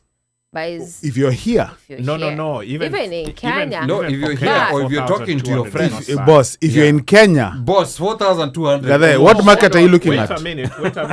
Nasema, but again, the person who is wearing this sweater ni mtu anaenda ofisi, ni mtu yuko hapo, they're not average But salary. bro, Huyo mtu wa ofisi what how is much average he salary? Average Huyo salary. mtu When wa I say ofisi average- analipwa how Do they have much? a What is family? average salary? No, wait. Mtu wa ofisi analipwa how much? No. Nasema, and when I say mtu wa ofisi, I'm talking that wale watu wako huko 80, 90, 100. And these are the people who are making a lot of money. 80, 90,000. Nobody's Yes. buying this at that price. So 80,000, you're spending 5% of your monthly income to buy a sweater. No, but how many Think times about are they that. buying the sweater? It's not like people buy sweaters. bro, You know, hata wewe. the way we buy clothes. Almost you're out of touch. No, wait a minute. No. I'm not out of touch. Yes, you are. The way they buy clothes. We buy clothes all the time. Yes, we do. They buy clothes. If they're going to buy it, they'll buy it once. So if it's an item that they actually like, they'll buy it, and that's it. Hii sweater itavaliwa for 10 years. But again, and again, that's that the is, point. and that's the But- point because But wait a minute. But the same quality of sweater is not what you're going to get where? At Toy. Even though Toy has good stuff. And Toy has a lower price point.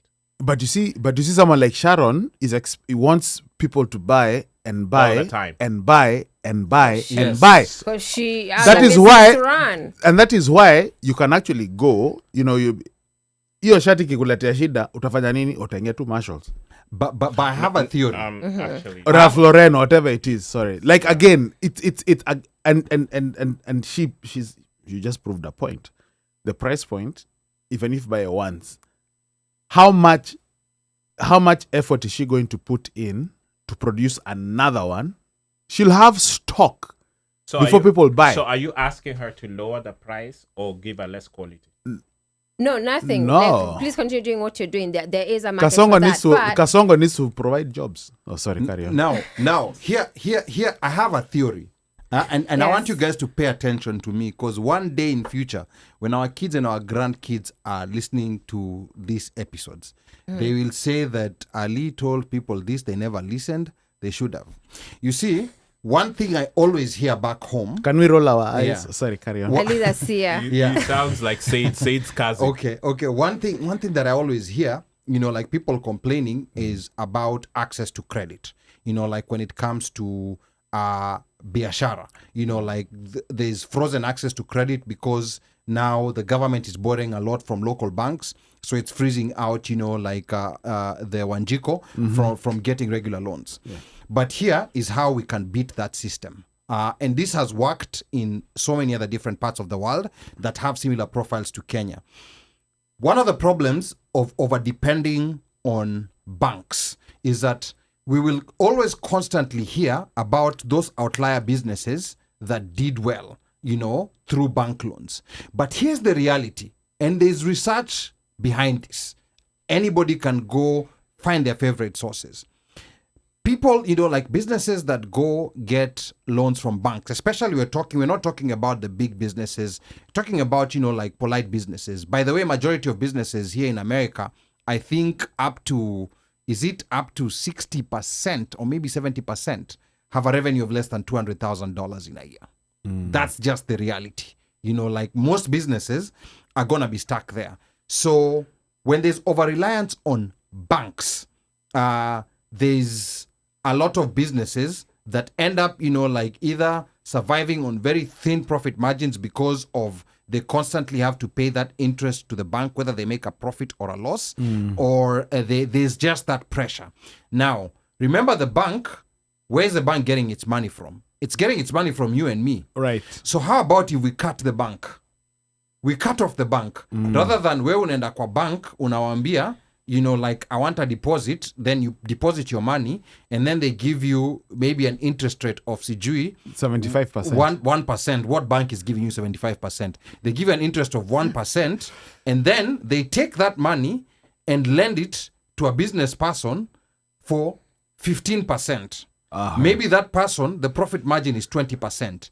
So kwa hiyo 20%, he has to give the bank 15. And where did the bank get the money? The bank got the money from you. So how about cut off this bank, give this person the money directly, and make let that him career. do the business. Kwa hiyo 20%, sasa wewe badala kula 1% from the bank, wewe unakula 5%, na yeye badala kula 5% ambayo imebaki na kula 15%. Have you heard of chamas and circles? So chamas are doing that in a small scale. Chamas are doing that, and I applaud, like I never used to understand what kina my mom did. Hiyo kitu ya merry-go-round. Kwanza I used to, like wonder. I said never, don't tell me any more about chamas. Yeah. Because Can you say merry-go-rounds are a small scale or a huge scale? Or they become very big scale. Depends on I think like, it's your a big network. scale. It's a very big scale network of financing, especially for businesses and in terms of chamas. But then when you go back to Kenya, remember all these chamas, they were encouraged to turn themselves into small microfinance institutions. And then when they start themselves a small microfinance institution, so they can be able to be regulated and be able to get access to more members, so they can be able to serve a huge variety of people. The policies that were supposed to be instituted to protect them turned around and F them over.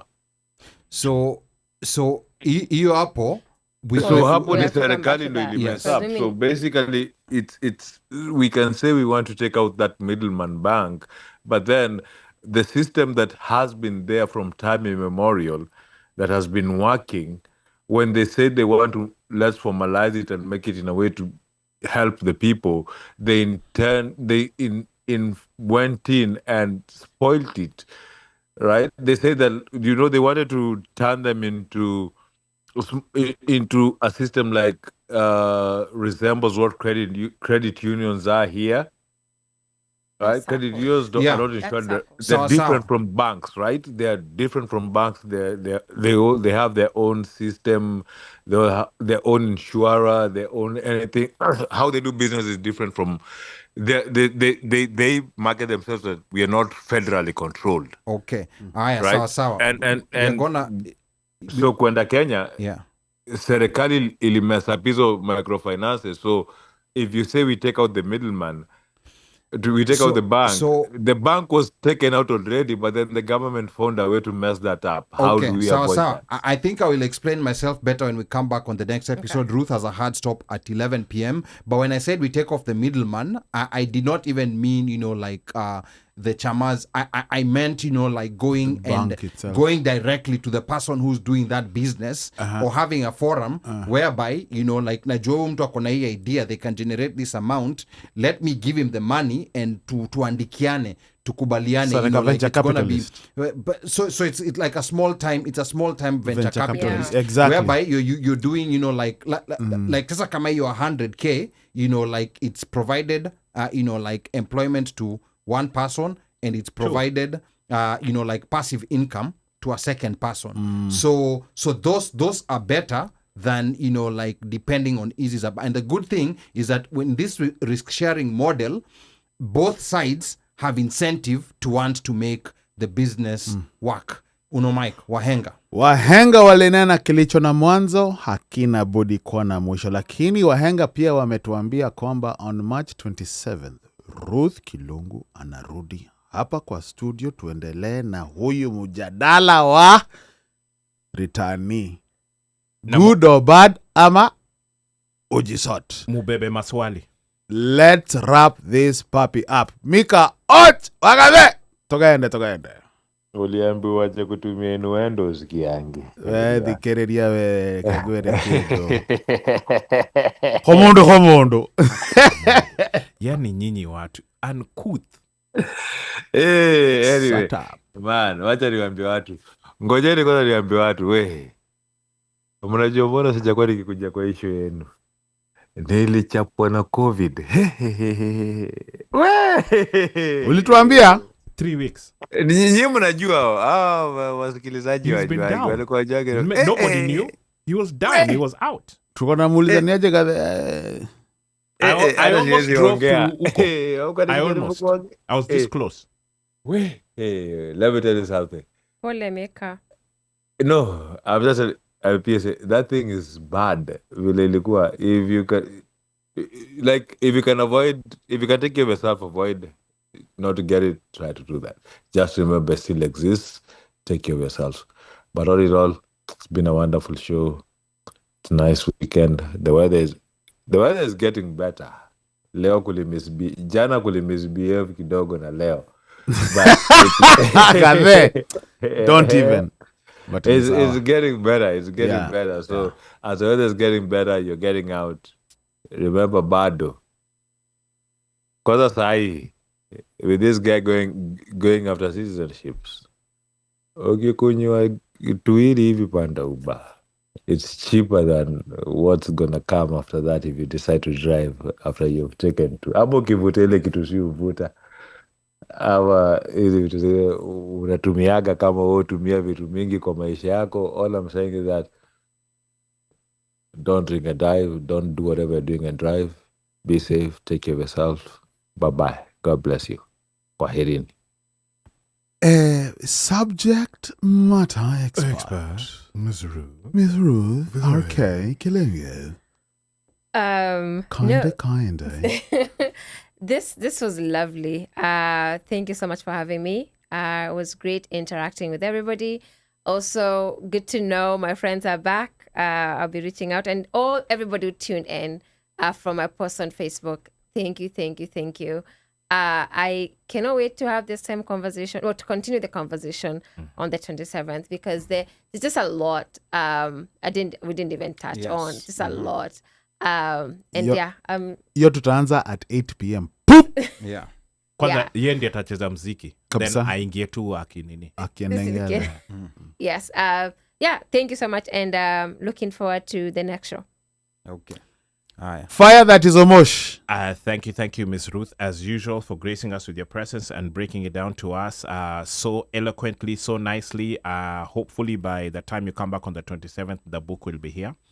And to our fans, we don't have a show next week, so because it's Ramadan, it's that time of the month, and we'll be in a Eid ul Fitr. Yes, so that's what we're going to be doing, and we'll see you on the 27th. Have a good week, be safe, please dress warmly. The weather has not broken yet.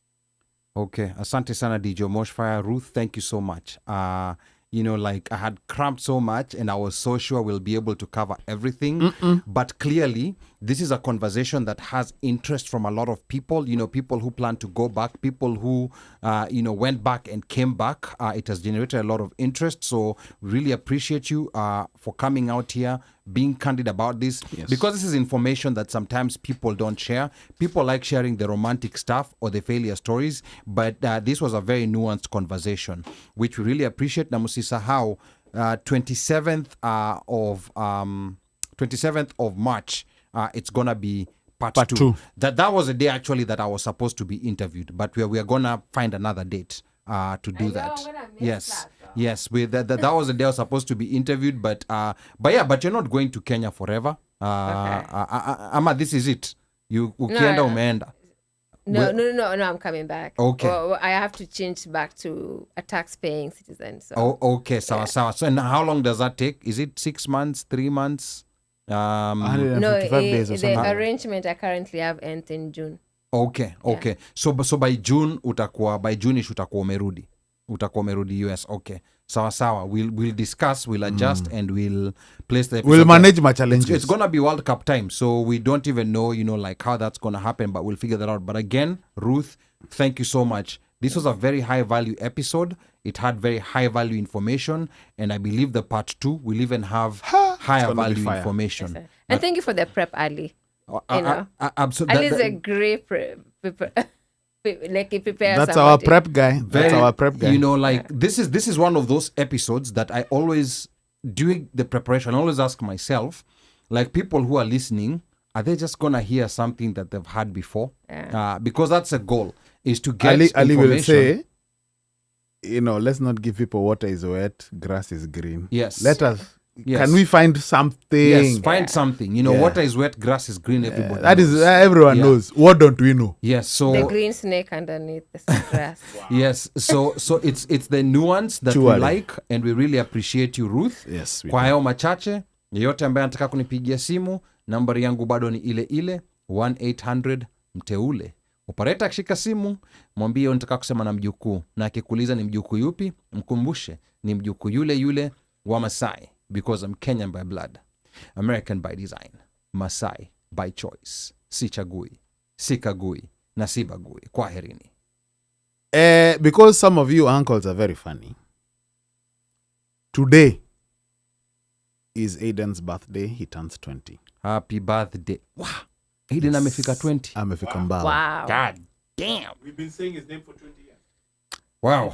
Okay. Happy birthday, young sir. And by the way, he's a Chelsea fan. I don't get it. Hey, how did that happen? The blues. I feel bad for But him. ni sawa. Yeah. I do. They were given 5 good ones by PSG. You see that he's not talking? Yes, Yeah. 5 good ones. Happy birthday, Baba. Daddy loves you. Yeah. And your uncles over here wanasema happy birthday. Aiden, Daddy loves you. Njeri, Daddy loves you. Nemo, Daddy loves you. Until next week, be blessed. Okay, good night.